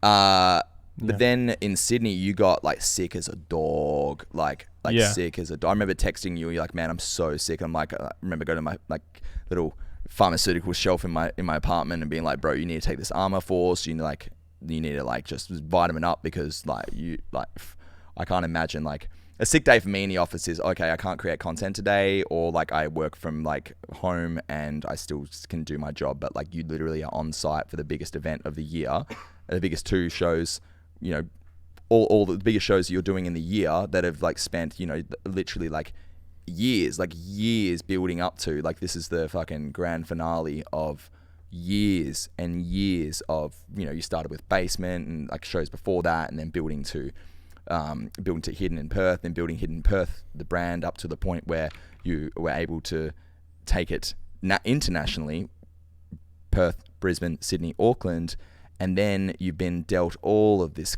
absolute clusterfuck of these extraneous variables you cannot control, and then on top of that you get sick as a dog. And I remember when I was backstage vlogging Perth, had a few beverages, not gonna lie, and I'm like texting. Had a few wet ones. Got a few wet ones, and I'm rolling around with. I'm like, let's go find. I'm with Tara, my employee, and I'm like, Tara, let's go find Zach. And like, I walk into like the backside office, and I go to Tfmwm, and I'm like, yo, where's Zach at? And he's like, oh, he's having a shower. He's not really good right now. And unbeknownst to me, like I'd sent you a warning text, like, yo, just FYI, like when I say hi to you, it's gonna be on camera, and I had not looked at the reply that I got back from said text. And then like you're in the shower, like having a shower, and I'm like, oi, Zach. And then like you pop out, and then you're like, you put on a brave face because like I'm fucking shoving a big camera with like 3 anal beads coming out of it in your face. You put on a brave face, hey guys, Zach. And then like I said hello to you, like got a little bit of a soundbite for the vlog, and then like I put the camera down, and then like your face, like you're just completely like, bro, I'm not doing good. And like I could just see it in your eyes. And then also I was actually looking at photos of it this morning, of photos that I took of you and I at the festival, and like you can just see it, man. Like your eyes, like granted it was really sunny, it was a really hot day, but like your eyes were puffy, like your cheeks were puffy, like you just like your whole face was like red. You weren't even sunburned, dude. And you spent most of the time in like, having a cold shower and having naps and stuff. And what happened with the Ambo? In Sydney, I spent probably 50 to 75% of the event with the paramedics, not by choice. Yep. Yeah, they're like, do you have to fly tonight? And you're like, I had. Yeah, well, the funny thing was like I hate like telling people like what I'm doing there, sort of thing. And the girl was like, so do you need to go back to work? And I'm like, like as soon as you can let me go, I'm going. And she was like, well, I'm not letting you go yet. Like your temperature's still way too high. If you stay this hot for long, like if you stay this warm for a long period of time, eventually your organs will just like cease to stop working. Like, and I feel like it takes hours. Like it takes a long time, admittedly, and like you'll start to pass out and fucking throw up and do a lot more shit before. So when I say Zach was like not doing well, like this is like Zach was not doing well. Like this is the full gravity. Like the paramedics literally 39.2 degrees. I don't know how bad that is. I'm pretty sure it's fucked. Like 39.2 degrees was my temperature. Yeah. So I went to so they took me to the paramedics, just laid ice towels on top of me. And anyone that needed to ask me something just came and asked me. And then, and like sort of left from the medic's tent. It was pretty funny. And everyone came to visit me. It was really nice. That's cute. And then there's a great bunch of humans behind the scenes at Hidden, let me tell you. Yeah, it's an amazing team. Incredible bunch of humans. Amazing team. And then, so then I just sort of waited until my temperature was down, and then I'd go out for a bit longer. I'd feel great for a bit. What's that? Flick the camera. Oh, wait. No, I'm looking at my wrong mum. Continue talking. lol, trying to help out. Fucked it up. Go on, continue talking. Paul, I'm the one running the show. No, I'm just trying to help. No, that's all good. So, yeah, What was I saying? You're in the people coming up to you. Great team. So I'd cool down. I'd leave. They'd come do a checkup on me, and I'd be way too hot again, so that'd bring me back. And the ambo was basically like, do you have to go? Do you have to fly back to Perth tomorrow? Like, I'm not letting you. Definitely should not get in a plane. And you're like, no, I have to go. And just like, I don't understand. I'm sure you can just take work off. Yeah, they recommended that I just not fly. That's what their recommendation was. But they were like, you're not gonna like die or anything. Yeah, so you'll be alright. It's going to be really, really unpleasant, and just take a shit ton of Panadol and Nurofen before you jump on. Yeah. So that was and you're like, look, I understand, like Panadol and Nurofen, but like, do I need a green whistle? Yeah. Yeah, can I have a green whistle? Do you think I need one? Do I qualify right now? Because like, I feel like I need one. You know? Yeah, because I would enjoy one. No. So then I finally said like, I have to. I got a shot of some B12, I think it was, which that's right. You got those vitamins. Yep. Perked me up. That make your pee really yellow. A few other things. Not from memory. I'm not sure. And then what was the other thing that I did? They were going to put me on an IV drip, which would have helped heaps apparently. Yeah. But my blood pressure was too high, so they couldn't do that either. So the infection was making my blood pressure too high. So I had a really bad chest or throat infection going on, as well as which was giving me a fever on top of the flu, which was also giving me a fever. So I was like, so hectic. Yeah, it wasn't fun. I've never been that sick. It took me a literal month to get over it. To be back on my feet, full energy and everything again. Month, easy. I remember the days following the festival, because like I wanted to check in to see how you were doing, and congratulate you and have a chat. But I was also very acutely aware of like how you man flu like to the nth degree. And I remember sending a few texts, and I also could have imagined that you were being blown up a lot by everyone, given what had just been the finale in Perth. And I didn't get a text back from you, I reckon, for like 3-4 days. And it's not like Zach not to reply to a text. And I was like, have I either done something really wrong, or like, or like he's just dead, like he's that dead in bed. And you were telling me like you were basically asleep for like the few days following.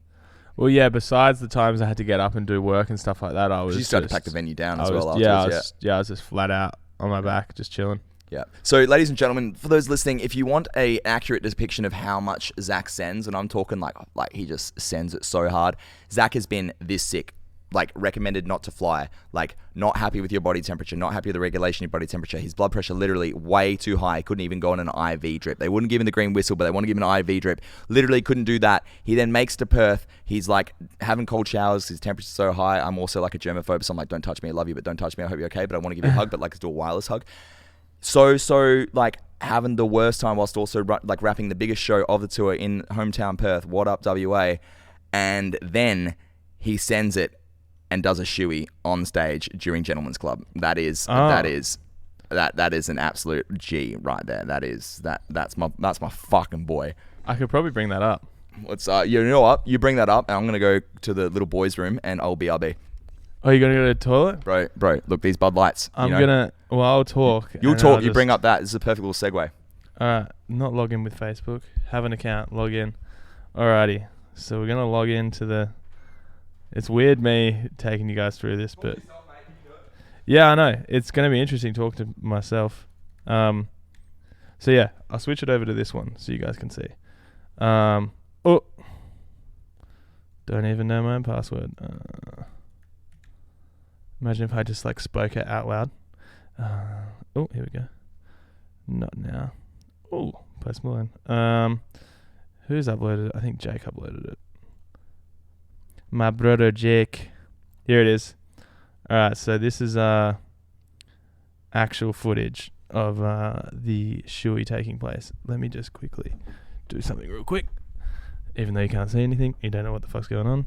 I'm just stealing Paul's mic to use it to play the audio through because my computer's fucked.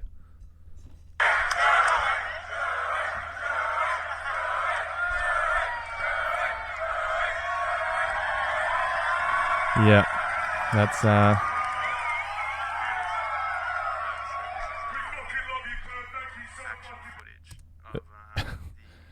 I'm such an idiot. I was playing the fucking thing at the same time. Watch it again. See, I was feeling pretty horrible at this point. See, like I don't even drink half of it. But that was a nice moment though, to be fair. It was a good way to sort of celebrate the end of a tour, even though I wasn't feeling amazing. Welcome back, Paul. Thanks for joining us, man. Oh, that was beautiful. Yeah, I was just explaining to everyone how it was just kind of like, even though I wasn't feeling amazing, that probably was like the boringest minute and a half of fucking podcasting ever. But makes sense. I wasn't here. Yeah, I know. So, yeah, I just showed everyone the footage of me doing the shoot. Well, it was beautiful. I was there. I got that on camera, and I was just like, mate, like, what a trooper! What an absolute trooper! Yeah. So, yeah, but even though I was feeling really unwell, it was a nice way to just celebrate and sort of enjoy a little moment there. And with Joel, my business partner, and Jake, who's been with us for a long time, like helping out since the basement days and stuff like that. So, and shout out to Gentlemen's Club, absolutely great bunch of dudes. I don't like them. Like, yeah, actually. Yeah, that's shit. Lewis, if you're watching, fuck prick. No. Wait, because Lewis chilled in Perth after the tour. Because I remember, he's got a little shouty at no, his girlfriend Nicole's out here. Yeah, sick. Yeah, she's awesome. That's awesome. I don't think she is Lewis still in Perth, or is he back touring? No, he's back. He's back in the UK. I don't think he's touring at the moment. Yeah, but yeah, him, Saul, and Amani are all really nice guys. But yeah, so yeah, that was hidden. But so when's the documentary coming out? That's the question. Well, I mean, have you seen Sean Finney? Sean Finney, what up, my guy? I love you. You create some incredible content. I love it. Sean, when's it coming? I need it. I want to see. Yeah, I'm pretty keen for it. I'm fucking like So we got a rough ETA. When can everyone know when that's happening? I want to say in the next month or so. Yeah. But I think Finney's doing like audio, and he's on tour at the moment, from what I gather. He's just finished tour, so he said May is going to be his month. So we should have some rough cuts hopefully soon. Fingers crossed. I don't know. I mean, there's no pressure besides the fact that, like, I mean, come on, man. No, if you're watching Finney, like, fucking hurry up. But yeah, good times. How much more time do we have? We have all the time in the world, Paul. We've been going for an hour and a half. Amazing. What were some other things we wanted to talk about? We had a pretty wild weekend last weekend. Or the weekend before that. Oh yeah, so that was an interesting weekend. So Paul got drunk. Actually, we saw one of our favorite bands. Oh, we did. Shout out Story So Far. Oh, I got pissed. Tell everyone about Story So Far. I'll be back. Oh mate, here we go. Role reversed. How can I make this interesting? So I'll share the story. So you look, here's what's like. Zach's walking away now, and he's had a massive go at me for plugging my vlog, but a bit weird, isn't it? I was in I talk to myself by myself all the time, but like there's usually a camera that I'm holding. I'm like, oh, there's people there because it's a camera. Good joke, Paul. So it took me 49 and a half hours for me to travel from New York to Perth, right? So I did New York, LAX to Melbourne, 15 and a half hours. So it's like 5.5 hours from New York, and then 15 and a half hours from LA. And then I had a 5-hour layover in Melbourne, and then another 4-hour, 10-minute journey to Perth. But I timed it door to door. So door to door from my apartment building in New York to my apartment in Perth was a 49 and a half hour commute. Now, my younger brother lives in London now, and I hadn't seen him in about 10 months. And he was back in Perth for the week. For basically a week from when I got home. So I get home, and our favorite band, like one of my brother and I's favorite bands, because like my brother and I are pop punk kids through and through, and that's actually kind of how I got my start in marketing. But I'll get into that in a sec. So basically, I get home, and sidebar, I've got a perfect segue, Zach. But Cyber, I documented that whole journey and I released that vlog last night. And look, Zach's just basically about to sit down and look, I'll plug my own stuff all that I want. But you watched the latest vlog, didn't you, Zach? I have watched the latest vlog. What did you learn? What did you learn, Zach? I learned a lot about how to get free business class. Actually, we need to figure out how to get my Virgin shit going. We'll workshop it. Yeah. So basically, yeah, I dropped that vlog last night. It's not a bad one. I've done 34, 35 vlogs now, and it's definitely probably one of the best ones that I've ever done, if not the best. Definitely has the most potential to go viral. Yeah, it's not bad. It's not bad. So if you want to learn how to get free business class upgrades, you go over to my YouTube channel at it's just Paul Ramondo, Ramondo on YouTube. But I digress. So I am jet lag as fuck. Check it out, folks. Oh, that's my boy. That's the one at the top right there. That's the one. No, we don't want that one. Fuck the channel trailer. We want that one. What are we on? What kind of? Oh, fuck this. Oh, this Clive Palmer. I gotta block that. I do not support those ads on my channel. Yeah, I know. Is that monetized? Is that video monetized? This video is monetized, yeah. Nice. So quick little tidbit for everyone playing at home. So we're currently looking at my YouTube channel, the video that I was just referring to. So in terms of monetizing your content, once you get over 1,000 subscribers and X amount of views, I forget the number, you're able to apply for Google AdSense, which allows you to monetize your content through the Google Display Network. So are you a YouTube partner now? Does that mean you're sponsored? So I'm not sponsored. So basically, like, I can choose like where my ad breaks occur in content that's over 10 minutes, and I monetize my content in terms of banner ads on the actual content. Then I also monetize it. So there's the pre-roll, there's the post-roll, there's the in-stream video breaks, and then that's just the Google Display Network and how. And you control how often that happens? Yes. So there's. Holy fuck! So Jake Paul controls how much that happens. Oh yeah, 100%. Like 100%, bro. Dude. So look. Yo, dude, are you about to tell me about his fucking mate? There's like. Have a quick gander here. Yep. Paul's got one at the start, one in the middle, one towards the end, and so he's got 4 total. 4 total. Have a look at this motherfucker, man. Not really a motherfucker. I mean. I have a lot of respect for Jake and Logan Paul. He's changed the fucking. Did you know that? What did he do? He changed his he changed his channel name to the Paul family. Oh wow! Because him and Tfmwm. Oh yeah, one of that's a. Wait, here's this the thing. This is the one. Ready? Look at that. Yeah, look at all those ads. How long's the video? 25 minutes. So 25 minutes. Was that 4 million views? When was that released? 6 million views. 6 million views. When was it released? April 30th, so a week and a half ago. 6 million. Mate, no wonder he's got so many ad breaks. 2, I mean, like 3, 4, 5, 6, 7, 8, 9, 10, 11, 12, 13, 14 ads in a 25-minute video. That's ridiculous.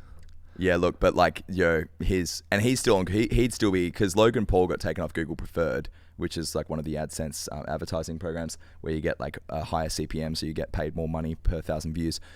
I digress, but Jake Paul didn't have the bro. Pull up his social blade. I wonder what his social blade. I was literally just pulling up his social blade. Yeah, there you go.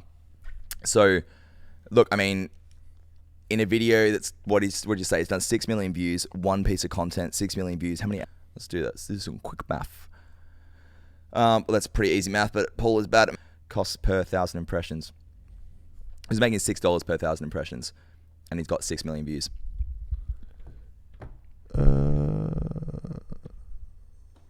You got some tech difficulties, mate? Nah, YouTube is not streaming through. No, it's not receiving enough video to maintain a smooth stream. That doesn't seem right. Maybe it's just the internet dropped out for a bit. YouTube. Might experience buffering. Well, I mean, fingers crossed that fixes itself. Alrighty. Anyway, so. Take us back. So how much is he making per 1,000 views? So I reckon his CPM would be around anywhere between $4 and $6. It's hard because you don't actually know because you don't have insight into the back end of his YouTube channel. But I'd say for someone that's on Google Preferred, in my understanding, you'd be looking at like $4 to $6 CPM per. So $4 to $6 per 1,000 views. So if we go 6 million divided by 1,000, would that be right? 6 times. That's 6,000 times 6. So that's a $36,000 video just in AdSense alone. Wow. That's $36,000 for a 20. Well, how long did you say it was? 16-minute video. That's wild though. Look at his estimated yearly earnings. Yeah, but that's the thing. So that'd be look how much that varies. Yeah. So you don't know because you don't know the CPM, so you don't know what they're getting. But that doesn't take into account anything else, including brand deals. Doesn't take into account like Merch. what he's making from Fanjoy. He owns Fanjoy. He owns Fanjoy. Let's explore that for a second. Like, so Jake Paul is quoted, and this is a direct quote. I want to be the number one. I want to be the first ever social media billionaire. And let me tell you, like, in terms of contention for that title, that goal, the only person he's got to contend with is really, in my mind, like Logan Paul. So his brother, older brother. Oh, I mean, Mr. Beast is doing well, but Mr. Beast, I don't think is monetizing his. So Mr. Beast, but also what about PewDiePie? Yeah. So here's the thing, though. Very good point. PewDiePie would. Well, I mean, who's going to win out of PewDiePie and T-Series? That's the question.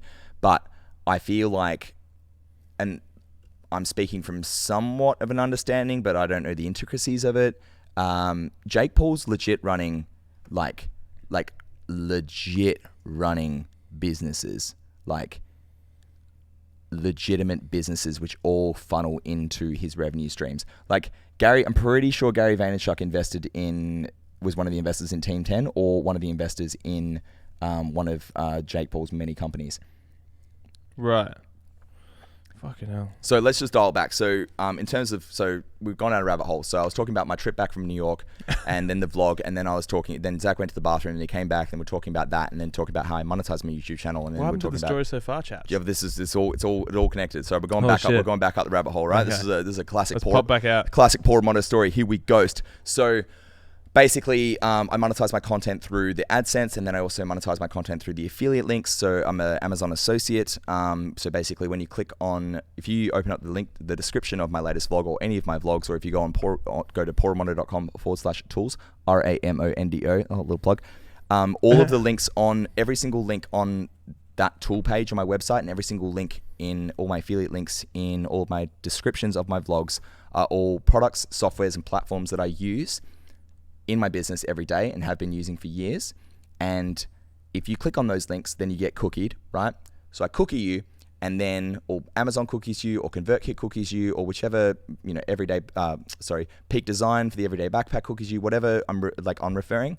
And then if you purchase within X amount of days, usually 30 days, without clicking on someone else that's part of the affiliate program, I will either make a direct commission from you purchasing that thing that I recommended, or I'll make a supplementary commission from you purchasing something from Amazon as basically a handball referral to a purchase on Amazon.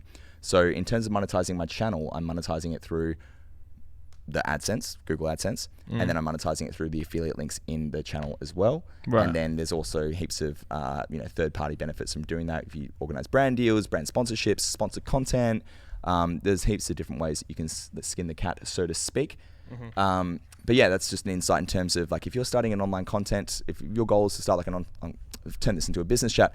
If your goal is to start an online content creation business, or if you want to be an influencer, or if you want to do anything in the digital space, in my mind, there's nothing dirty about making money as long as you're being truthful about how you're making it. And with me, it's like, well, I would never refer something. Well, my rule with affiliate revenue is I never promote something that I have not used. So I would never be like, you should buy this thing, because I would never go into Commission Junction, which is an affiliate portal, or I would never go into Amazon and under my own brand, I would never I would never use my brand equity to be like, you should buy this because I'm getting a fucking 50% commission off it, Like, would never do that, because like then I'm just like pulling people's leg, and that's not authentic and that's not genuine. Yeah. I digress. So I get off this flight and I haven't seen my brother in, 10 months or so since he's been living in London, and we're seeing our favorite band. Oh mate, here we go. This is a great story.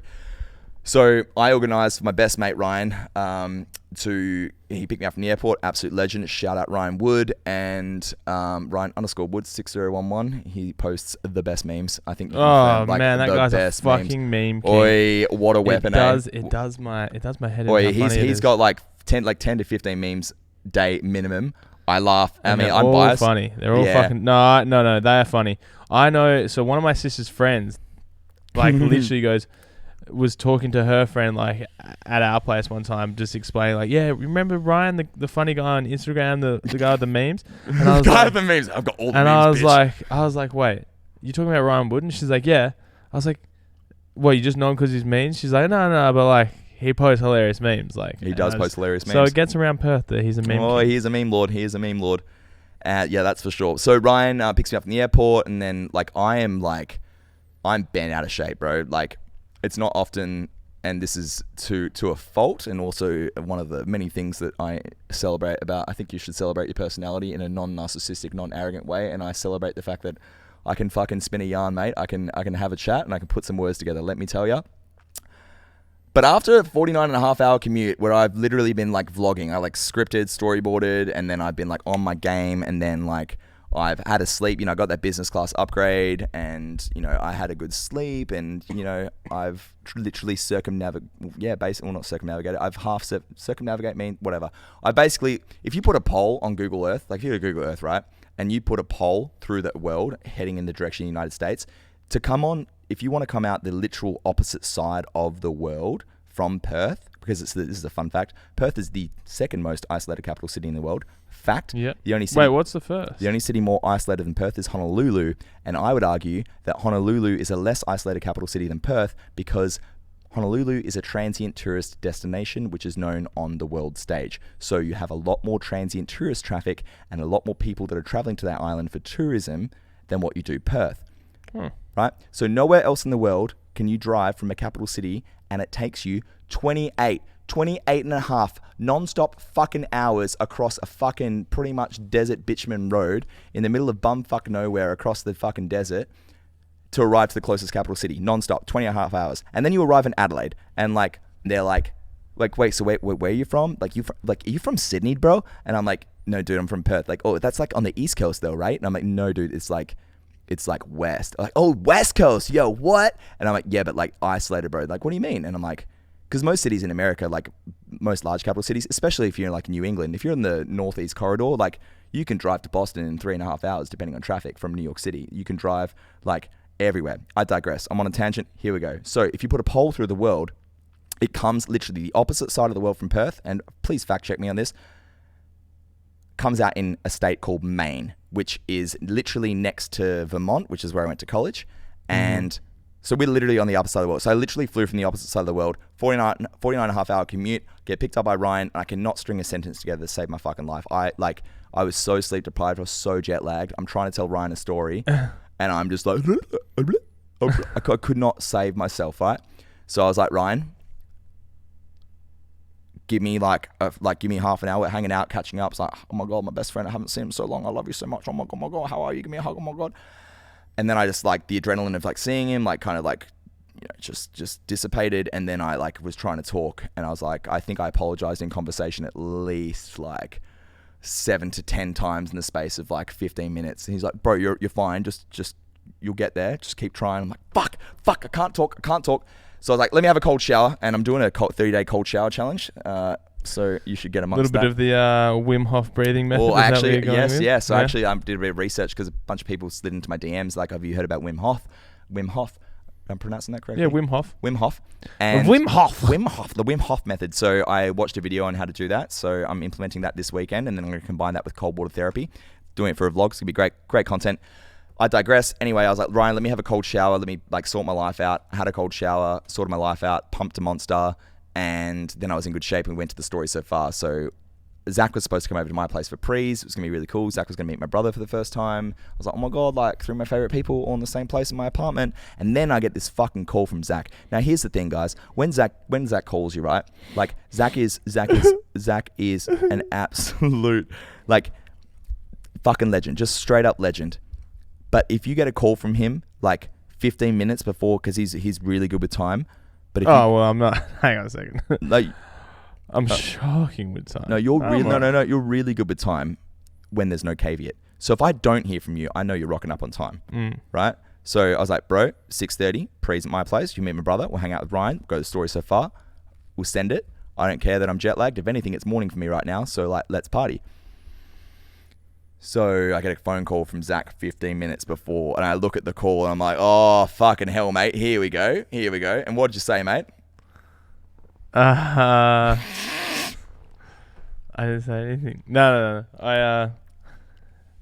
Do you want me to tell this story? I can tell the story for you. I mean, I've been spitting into the microphone. Yeah, you go. No, you go. Are you sure? No, go ahead. No, it just Uh. needs to be a 2-person story.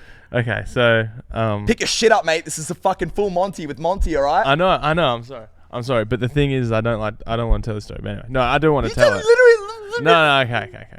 Don't want to tell the story. It's I want fake news or wrong. Fake news. No, I want to talk about. I didn't want to talk about this part. We can skip over this part. Sorry. So I call you, and so like throughout the day, I got an interesting message because we're doing the Jaden Smith after party the next day, and it was like the official Beer Bongs and Manly after party for the Post Malone tour and stuff like that. Echelon Prez. Echelon presents. Echelon_Prez on Instagram. Yeah. So I got a message from one of the guys from their team just saying, "Oh, we're at the Brass Monkey, of all places." It's a WA institution, mate. Literally, that's no. been. No, they asked me where to go earlier in the day, and I was like, not the Brass Monkey. They're like, we want to go near the beach and like where there's people. And I was like, Lookout Bites. Yeah, 100% Lookout. What's up? If you guys haven't been to Lookout, 100% check it out. You're welcome, Dave. Dave, you're welcome. Suggested all your venues, you motherfucker. No, I'm joking. And no, just joking. I love you, Dave. And I don't love you, Dave. Oh wow, unlucky Dave. So I suggested that, and then they called me a few hours later, and they're like, "We're at the Brass Monkey," and I was like, "What the fuck are you doing there?" Yeah, like literally, like, what are you doing at the Brass Monkey? Anyway, so I call Esty, who's one of the girls that works here. One of the girls. She is the only girl that works here, and she is incredible, absolutely incredible at her job. Don't give her too much props. Esty is to you as to what Tara is to me, and Tara's incredible. So you know what? I'm giving Tara props. Fuck you, Esty. No. Esty love ya. Esty's awesome. And so anyway, I know Esty's out and about on town having a few drinks. So I'm like, Esty, if you go to the Brass Monkey right now, Post Malone and their crew and Jaden Smith and his crew want to like go around Perth. Like, do you reckon you could meet up with them? And I'll meet up with you soon. So then I called you, right? And then I just sort of basically was like, I'm pretty sure my night's about to get completely fucking T-boned. But also, I just need you to help me out with something. Oh, that's right. Yeah. So I'm like, could you fucking... Yeah, so even though I'd like worked with the venue before, I was still hell nervous about hitting him up. And I was like, Dave Heaton's the owner of Amplify Capital, Metropolis, Fremantle, and a bunch of other venues around Perth, and a bunch of other institutions around Perth. Massive institutions around Perth, and Dave's been a long-term client of mine, and this is going to be a perfect segue into how we both started doing the same thing the same way. And so, yeah, Dave's been Capital, Amplifier, and the conglomerate of businesses there have been long-term clients of mine for about 5-6 years now. Yeah. So Zach hits me up, so I get the phone call, and I'm like, oh, here we go. Zach's not coming to Prees, you motherfucker. Because like, probably thought I was bailing on the whole night though, which didn't happen. Yeah, no, I didn't. No, here's the thing. Because when I get phone calls from you, man, like, you send me a text. Like, if we're working on pertinent work stuff, like, it's either a text, or if there's something bad or something needs to be discussed, it's a phone call. And unless it's like you hit me up with a pretext, like, yo, you got like time for a little like go chat, go talk, like let's have a chat. So unless I get a preface text, I'm like, you slide in my preface iMessage.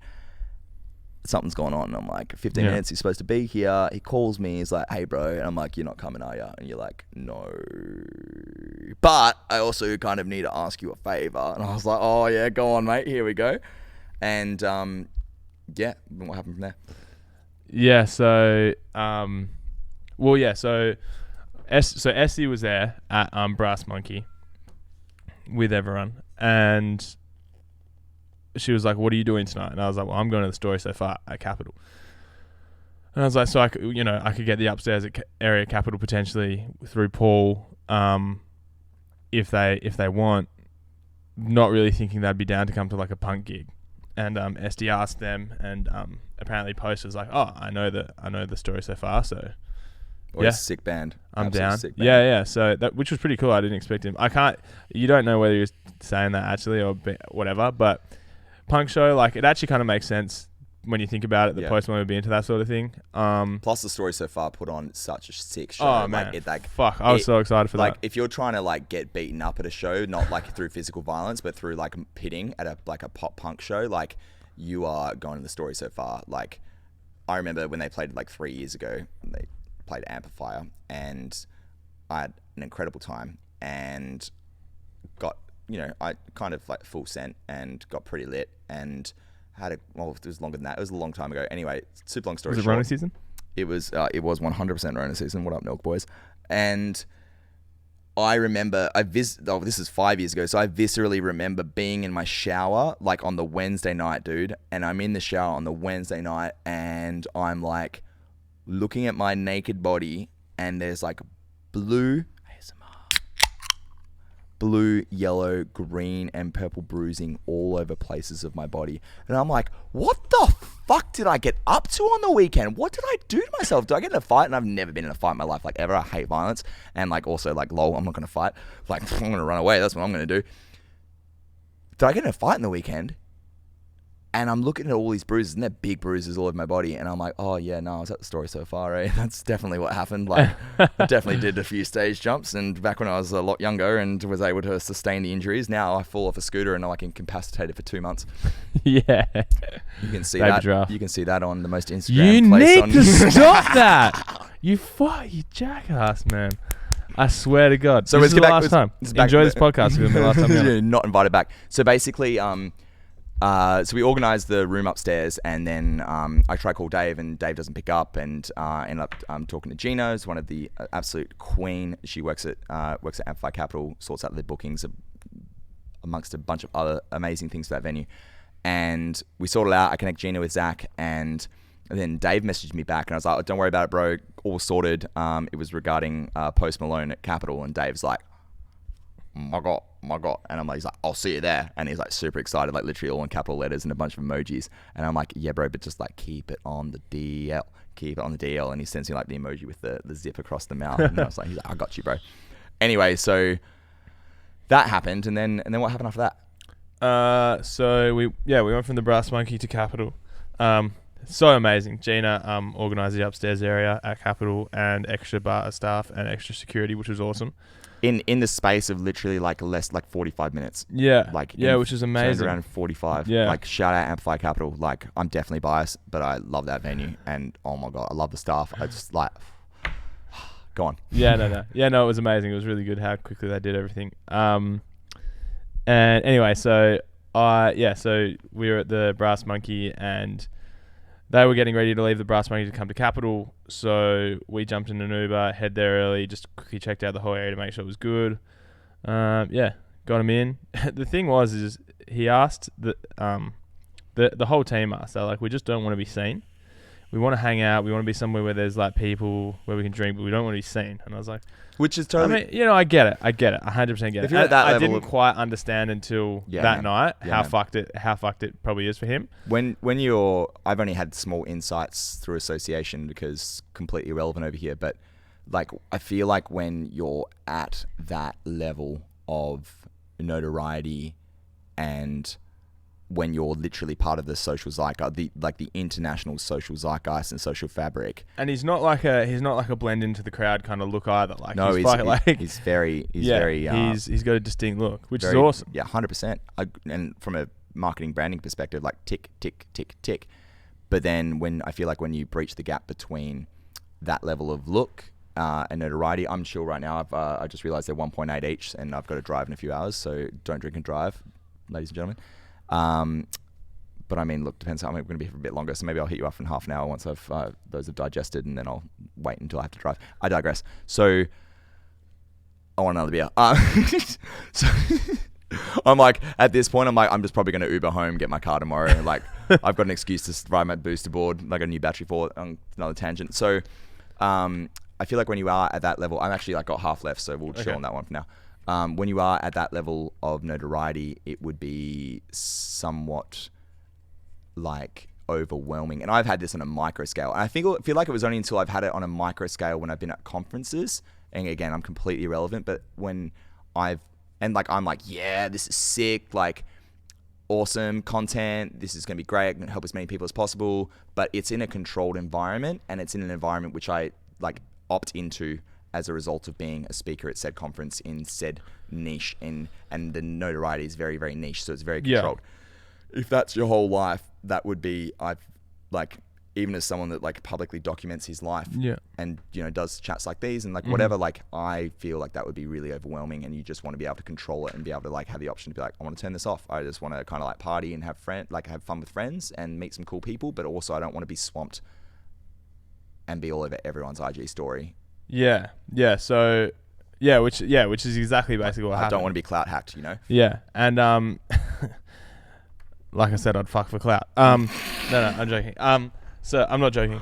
I love how you're like, I need to preface everything. It is a joke. Well, we'll get into that in a sec. Go on. Anyway, so we whisk him in through the back of amps, down some stairs and up some stairs, through the back of caps, through the backstage area, and then like the only spot, there's like a 3 meter gap between the door and the stairwell to get upstairs to be in the upstairs area where no one can see. And so in that 3 meter gap is like right next to the stage as you sort of pump out behind backstage and then up the stairwell, right? Prime eyeball territory. Yeah, so everyone's going to see you for a glimpse if they're like looking in that direction. He walks out, realizes he's next to the stage, hears the music, likes the music, and just plonks himself side of stage and just starts watching, which was fucking cool. Like, and like I could see so many people taking photos of him and stuff like that, which I think was awesome for the club. Like, awesome and for him as well. And also for the band that he was watching. He was watching. Who was he was watching? It was Basement on at the time. Basement. Yeah. So, and like it was a respectful thing as well. 100%. Like, he stood side of stage, listened to the music for a bit, and then came upstairs, which was really awesome. But I just thought it was so funny where like they were so specific on like not being able to being seen, and then next minute just jumps side of stage, watches for like 10-15 minutes, and then comes upstairs and has a few drinks. Yeah. But their whole team was like really lovely. Awesome. That's what you want. Like in working professional relationships, like it is always lovely. And, you know, using our relationship as an example, it's so lovely when you get to work with lovely people. And, you know, obviously like we've had a longer tenure in our professional relationship, which has evolved into a close personal friendship, which is awesome. But I always really, really appreciate being able to work with professionals that are good humans, because it just makes your whole job, your whole evening, your whole event, your whole speech, your whole keynote, your whole whatever you're doing so much more enjoyable. Yeah, no, 100%. I completely agree. And the other thing was as well is like I've dealt with artists basically for the last 3 years, like artist hospitality and all that sort of stuff from an event management point of view. And I've dealt with way more demanding people. But then there was another thing I considered as well, post thinking that, pardon the pun, post thinking that he wasn't that demanding. They weren't that demanding, but things just materialize, if that makes sense. Like how so? To find materialize. And this is in no way, shape or form a dig at any club ever. Yeah. Right? But no club would usually do what Capital did unless it was for someone like Post Malone. Yeah. Do you understand? And that's not a dig at anyone. Like it just makes sense. Like if it was me rocking up for my birthday party, then I'm going to put on extra bar staff and extra security. Like it just doesn't make sense. You need to put on extra bar staff. You need to put on extra security for a person like that. But things just materialize for you when you get to that point, which is kind of weird. And it's kind of like it makes the demands less demanding because, not less demanding, it just makes them more insignificant because it happens a lot faster. Like I don't want to say it happens at the snap of the fingers. Insignificant or significant? It makes the demands more easier to perform. Okay. You know what I mean? I see. I thought you're talking about the demands. So like the requests in which they have, which may seem very, very left of field and somewhat like prima donna or like princessy or like a bit like what? But and then also more understandable as well when he was saying I don't want to be seen. Yes. I'm like I get that because I've seen how people are around you in the last 15 minutes. I understand that you don't want to be seen. And that's like a small microcosm in terms of what his life must be like. 24/7. It's probably not as bad in LA. There's more paparazzi in LA, but I get this vibe that people are used to seeing famous people in LA. It might still be as bad, but it'd be absolute pandemonium. Like it was crazy in Perth. Like it was actually I was truly surprised. Like at a punk gig, the amount of people that were trying to come upstairs. And 100%. And it's just also like you could not like pick two more autonomous genres of music. Yeah, hip hop. And I mean, he does sort of blend over into that world the tiniest bit. I'm speaking more to the punter in terms of I'm using myself as a frame. Like I know who Post Malone is. and the only reason that I really like, I could name one song which I probably listened to twice, but the only reason that I know like Post Malone is because one, I know who he is because it's Post Malone, but then two, the reason I know Post Malone is because I watched a YouTube video where he went undercover as himself and in a record store, basically talking shit about his own records to people trying to buy his record, and I thought it was the funniest thing. That's and hilarious. I was like, oh, mad respect on that YouTube vibe. Like that's some cool content. I'm surprised you didn't know him from the H3 podcast as well. Do you watch H3? I do. I don't mind Ethan and Ela. If that's her name. Yeah, I don't mind H3. But it's not something that I would avidly tune into, like I tune into Impulsive or like I tune into the Joe Rogan podcast. Yeah, no. Have you watched Tfmwm? I have not watched Tfmwm. It's The Fighter and the Kid. It's with Brendan Schaub and Brian Callen, who are on Joe Rogan a lot. Oh yeah, cool. Yeah, good it's vibes. also really good. Yeah, awesome podcast. Add to my list. Yeah. Like less, I would say probably less knowledgeable, like than Joe Rogan. Joe Rogan speaks to a lot more like doctor types and so nutritionists. It's a different caliber of guests.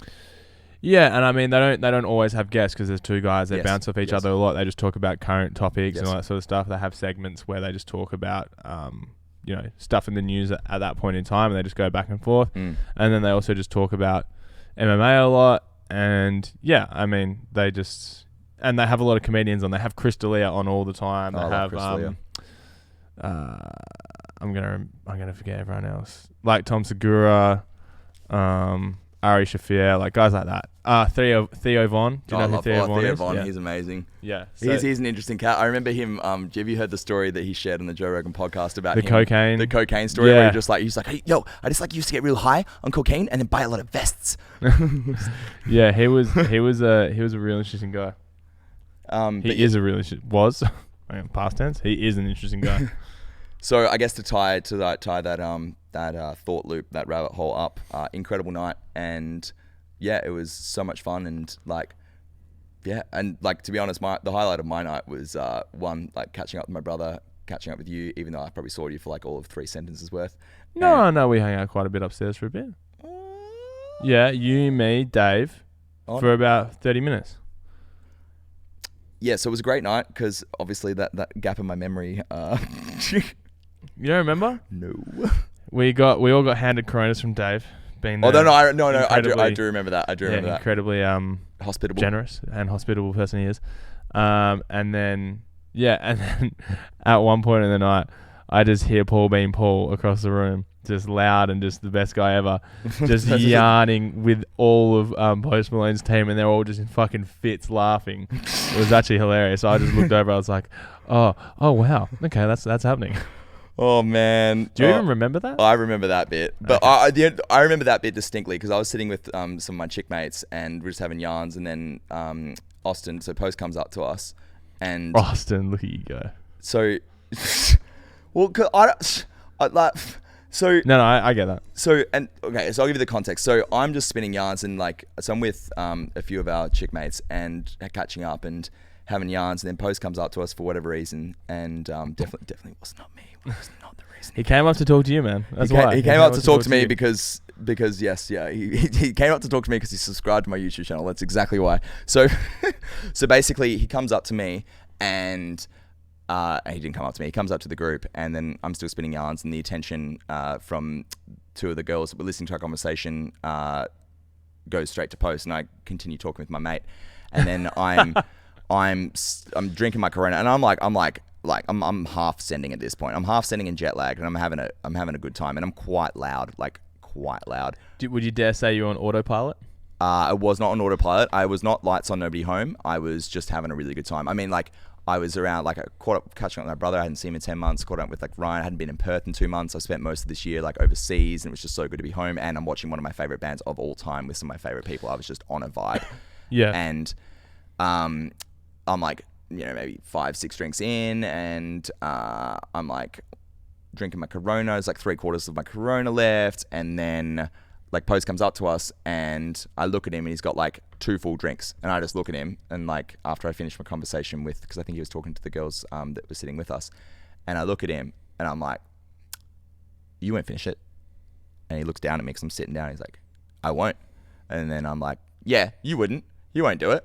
And he's like, I won't. And I'm like, yeah, you wouldn't do it. And he's like, I won't. And then I stand up and I get in his face. And then as I get in his face, bro, do you remember? I didn't see this bit. Oh, because I didn't know this. So this must have been what I was hearing when I turned around. Okay, because.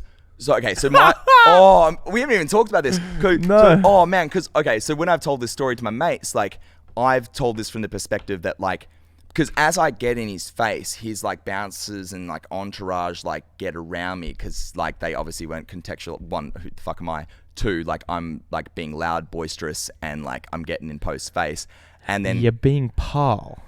Yeah, look. And then I'm a great time. I'm a lovely human being. Would not hurt a fly. That's a lie. I hate flies. So so basically I get in his face. It's like, yeah, you won't do it. And then as I'm saying you won't do it, like I'm like close to touching noses with him. I like put I did not know this. Well, okay, so basically let me explain what happened. So I'm like doing that, and then like he smirks, and then I was like, we on. So like I start like necking my Corona, and then he like starts smashing his drink. And like he does that, and then like everyone chills out, like all of the, because I was very spatially aware of what was going on, but then I was also like, I'm just having fun. This is good vibes, and just being me.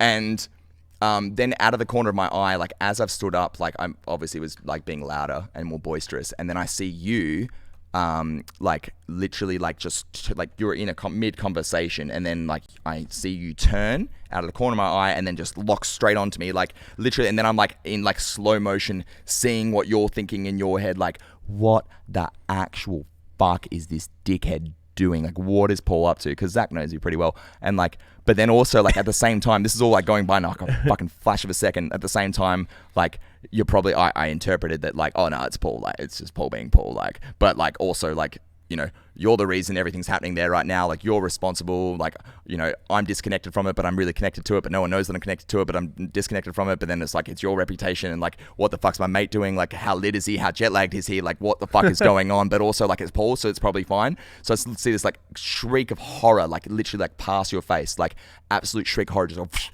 and then I'm like, oh, Zach's about to fucking, what does Zach fucking think I'm doing? But meanwhile, I'm like mid chugging this beer, and then like we both chug and we have a chat, and then like we both finish our drinks and like have a little laugh and everything's all chill. And then I look down at his feet because I was like, you won't do a shoey. So I go to say you won't do a shoey, and I look down at his feet, and then I go up and I say it as like, you won't do a shoey. And then before he answers, I was like, doesn't even matter if you wanted to, mate. You don't wear any fucking shoes.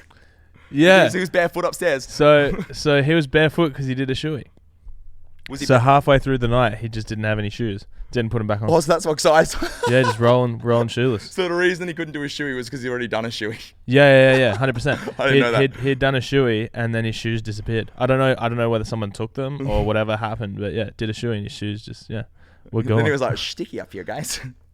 Yeah, and then he wanted to DJ, and then I was like, Dave, can we go down to Amps? Is Amps still open? He's like, nah, fucking, there will be no one there. Well, sick. Let's go down to Amps. Yeah, we exactly. Go down to Amps, and then we roll into Amps. Post takes one step out, and he's just like, he takes one step out, and he just goes, oh my god, the club's full, and he just fucking like freaks out, turns around. Yep. So I was like, oh fuck, retreat. Yeah, because you basically disappeared. Because like I was hanging out with Dave, and then you. Yeah, sorry, man. Yeah, I know. See, this is the kind of friendship I have with Zach, or lack thereof, you know. This is the friendship that everyone has with me. Don't feel special. That's a reframe if I ever heard one. But yeah, no, it was a fantastic night. And then No. As in, I do that to everyone. So no, I got that. I got that. Don't feel special because you ignored me. That's fine. Well, I mean, nah. Get going. I love the multitask. This is some true multitasking. It was a bit concerning at the start because I was concerned about Zach's ability to multitask, and he's gotten in a flow. Are you pleasantly surprised? Look, I'm pleasantly shocked. If I'm going to be completely honest, it's because I put your phone in the corner, mate. Probably why. I am absolutely dying to see what DMs are floating in the moment. Yeah, that's the good thing about being present for the moment is that phones can be there after, you know. No, anyway, so yeah, it was a great night, and I caught up with my brother, and then we went to Brewery, and very good. Is that culturally insensitive? And went to Billy Lee's, and what? Because you pronounce the L's as R's. You know what, Paul? I've just realised something. You make inappropriate content for kids. Oh God, here we go. You make inappropriate content for kids. You plug too much. Okay, all you do is plug. You don't care about anything else anyone else is doing. You plug. You're selfish. You're a real selfish guy. That's off the podcast, everyone. He's selfish. So selfish. He doesn't care about anyone else besides himself. I would call him narcissistic. Oh, 100%. And I would call him also, what's that? What do they call Logan Paul? A sociopath. And you're a sociopath. Oh, mate. You're a motherfucking you heard it here in the full sociopath. Monty. And then the last thing worst you kind are, of human. the last thing you are, then, and I've only just realised it now because you've only just done it, is you're a racist. You're a fucking racist. You just said Beery Wees. Bigoted racist. You're disgusting. I am I not. No. I don't even know why you're friends with me, mate. I don't know either, man. I'm sorry. In fact, we're just going to have to switch this off. I think it's time to this. Oh, this is live. Yeah. Cancelled. Poor Ramondo, cancel culture. Cancelled. No, I'm just joking. But yeah, so the funny thing about we got a lot of MSG in me, and that was awesome. And had weird dreams. No, I was jet lagged, and I was like, this is gonna be perfect. Like, get a good feed in. Like, it's probably like lunchtime or breakfast. I don't know what time zone I was in, and I was a bit lit. Not gonna lie, I had a few too many Coronas, but it was Rona season, so that's right. And then I got home, and then I was feeling a bit nasty, and bit nasty, and I was like, do I pull the trigger? Do I have a little tactical yak? Like, do I do it? Well, pre-bed. Yeah, pre-bed, like pull the trigger, and then I was like, no, I feel like I'm at a point in my state right now where like I could just like let it come out naturally, and I just kind of coughed a bit, and then nothing came out, and I was like, oh well, there's that. Like, I guess I'm alright. Like, no worries. And then I was so dead. So like, I go to bed, I fall asleep. Yeah. And then I wake up and my whole room, and I'm like a neat freak, right? I love OCD in terms of my cleanliness and like everything being organized or whatever. And even when I'm drunk, I like really not enjoy, but I make myself like put everything away, put laundry basket, whatever. So this is my life. So I wake up in the morning and my whole room's upside down. I wake up in the weirdest position on my bed. All my pillows are on the floor. Like my doonas, like, I don't know. It was like a bomb had hit my room, right? And it was like immaculate because I'd already unpacked everything and put my suitcase and shit away before I went out. And then I'm like, what the fuck happened? And then I walk into the bathroom, and then in my bathroom, I've got 3 floor mats in my bathroom. I've got a shower mat. I've got a cute little mat around the feet of the toilet, and then I got another mat like underneath my basin, and then all of the mats are strategically placed around the toilet bowl, right? And then it dawned upon me that in my drunken state, whilst also being, I don't remember any of this, whilst being drunk and then basically pseudo unconscious, I was on autopilot. So at this point, I'm lights on, nobody home, right? I'm on autopilot. I go to the bathroom, and then I've like remembered to put all of the like the bath mats strategically around the bathroom because it's cold. Tiles are cold, right? It was like, it's almost winter now, like cold. And then I've passed out. I would have like been hugging the toilet bowl because I would have been feeling sick. Didn't want to throw up in my bed, and I would have passed out on the toilet bowl, around the toilet bowl, and then woken up and been like, oh, I'm around the toilet bowl. Don't remember any of this, and then got myself back into bed. And yeah, it was a interesting night. That's that hilarious. Yeah, that's hilarious. Just I don't think you find it very funny. That's probably the weakest. That's hilarious I've ever heard, mate. But anyway, have you guys been drunk? That's the only time I've ever had one alcohol and gotten drunk. No. So the reason I find that funny, but I've heard that story. So. Oh yeah. There you go. No, but I can try and pretend as hard as I can. So yeah, man. Wild times. We've had a lot of wild times together. We have good times. And there'll be lots of more wild times. Hidden 2020. Looking forward to it. Yes. Do you want to? Reckon we call it? Yeah, you want to call it a day? We call it. I reckon. The only other thing I want to talk about was only other thought loop I wanted to open was a controversial POV. Or there was the story about how you actually don't know this story. So the story about how we actually both started in doing the same things. Okay. So let's go. Back when I was an emo kid. Yeah. And I'm talking like lip piercing. I'm talking eyeliner. Yeah, I've seen photos. Man. You're a kid, man. Yeah, I was a scene kid through and through. Non-conforming as can be. I drink my piss. No, I cut my wrist and I drink my own pee. Do you remember that song? I remember that kid. Yeah. I'm an emo kid. My go-to anthem as an emo kid was a bit of Hawthorne Heights. So come my wrist and black my eyes. Come my wrist and black my eyes. Jesus Christ.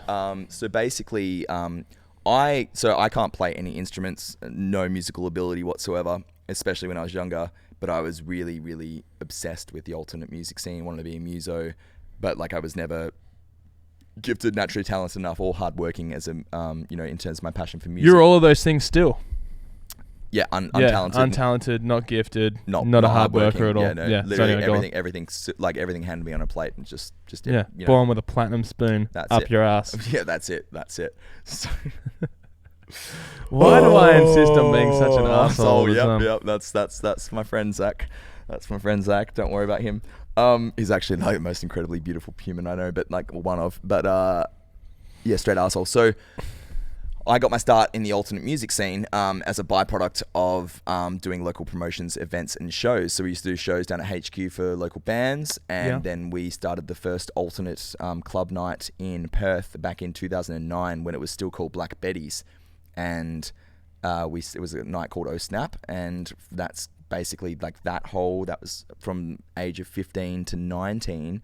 I got involved in the event promotion space, learned how to promote shows, and this was at a time where you used to advertise in Express and Drum magazine, and it would cost you $350 to $500 for like a half-page or full-page feature, and we were like, well, we don't have, like, these shows are making sweet fuck all, as it's a $5 entry. We're lucky if we get 200 kids, so that's like 5 twos are 10. 5 twos 10 is like $1,000. I'm so bad at math. Yeah, $1,000, and then we got to pay venue hire like $300. Then we got to pay like the bands, and then like by the end of it, like you don't, like if you were to like advertise to get kids to the show, like you've got you're automatically operating in the red. So this is the time when MySpace was popping. Are you my top friends? What's your profile song? Like whatever. And we realized there was an arbitrage. Like, well, obviously, like we hopped on the trend and we started doing promotion and advertising for our gigs through MySpace, and that's how I got started in social media marketing. Boom. Full circle. And then I was in the event industry for quite a long time, for 3-4 years, and that's eventually led to me being a DJ. And when I say DJ, like in inverted commas, like I can selector. We've talked about this before. Like I can read a room. I can read my right audience, and I can play some bangers, and I can be a chutzpah behind the decks and party. I can be a banger provider. I can get a vibe going. Not gonna lie, I can get a vibe going in front of my right audience, which is basically just like my mum and my non-existent cat. So you're gonna be a crazy cat man when you're older. Probs. I love cats. So anyway, I digress. So that's how I kind of got started in nice seps, my guy. Some nice sep action right there. That's weird. Why are you saying that? Oh yeah, well, it's because you were like no flexing. You were flexing. Oh yeah, no one else. Yeah, prove it. It's like prove it. No, Pixar didn't happen, did it? Yeah. So yeah, that's how I got my start in marketing, advertising. Very similar roots to you, and then that's kind of what the thing that I've learned over the tenure of my career, which has been going like 10 plus, almost 12 years now. Is every single opportunity that you say yes to, whether it's something that you think is going to be substantial or significant, or every single relationship that you bring. Let's tie this all up full circle. Here we go.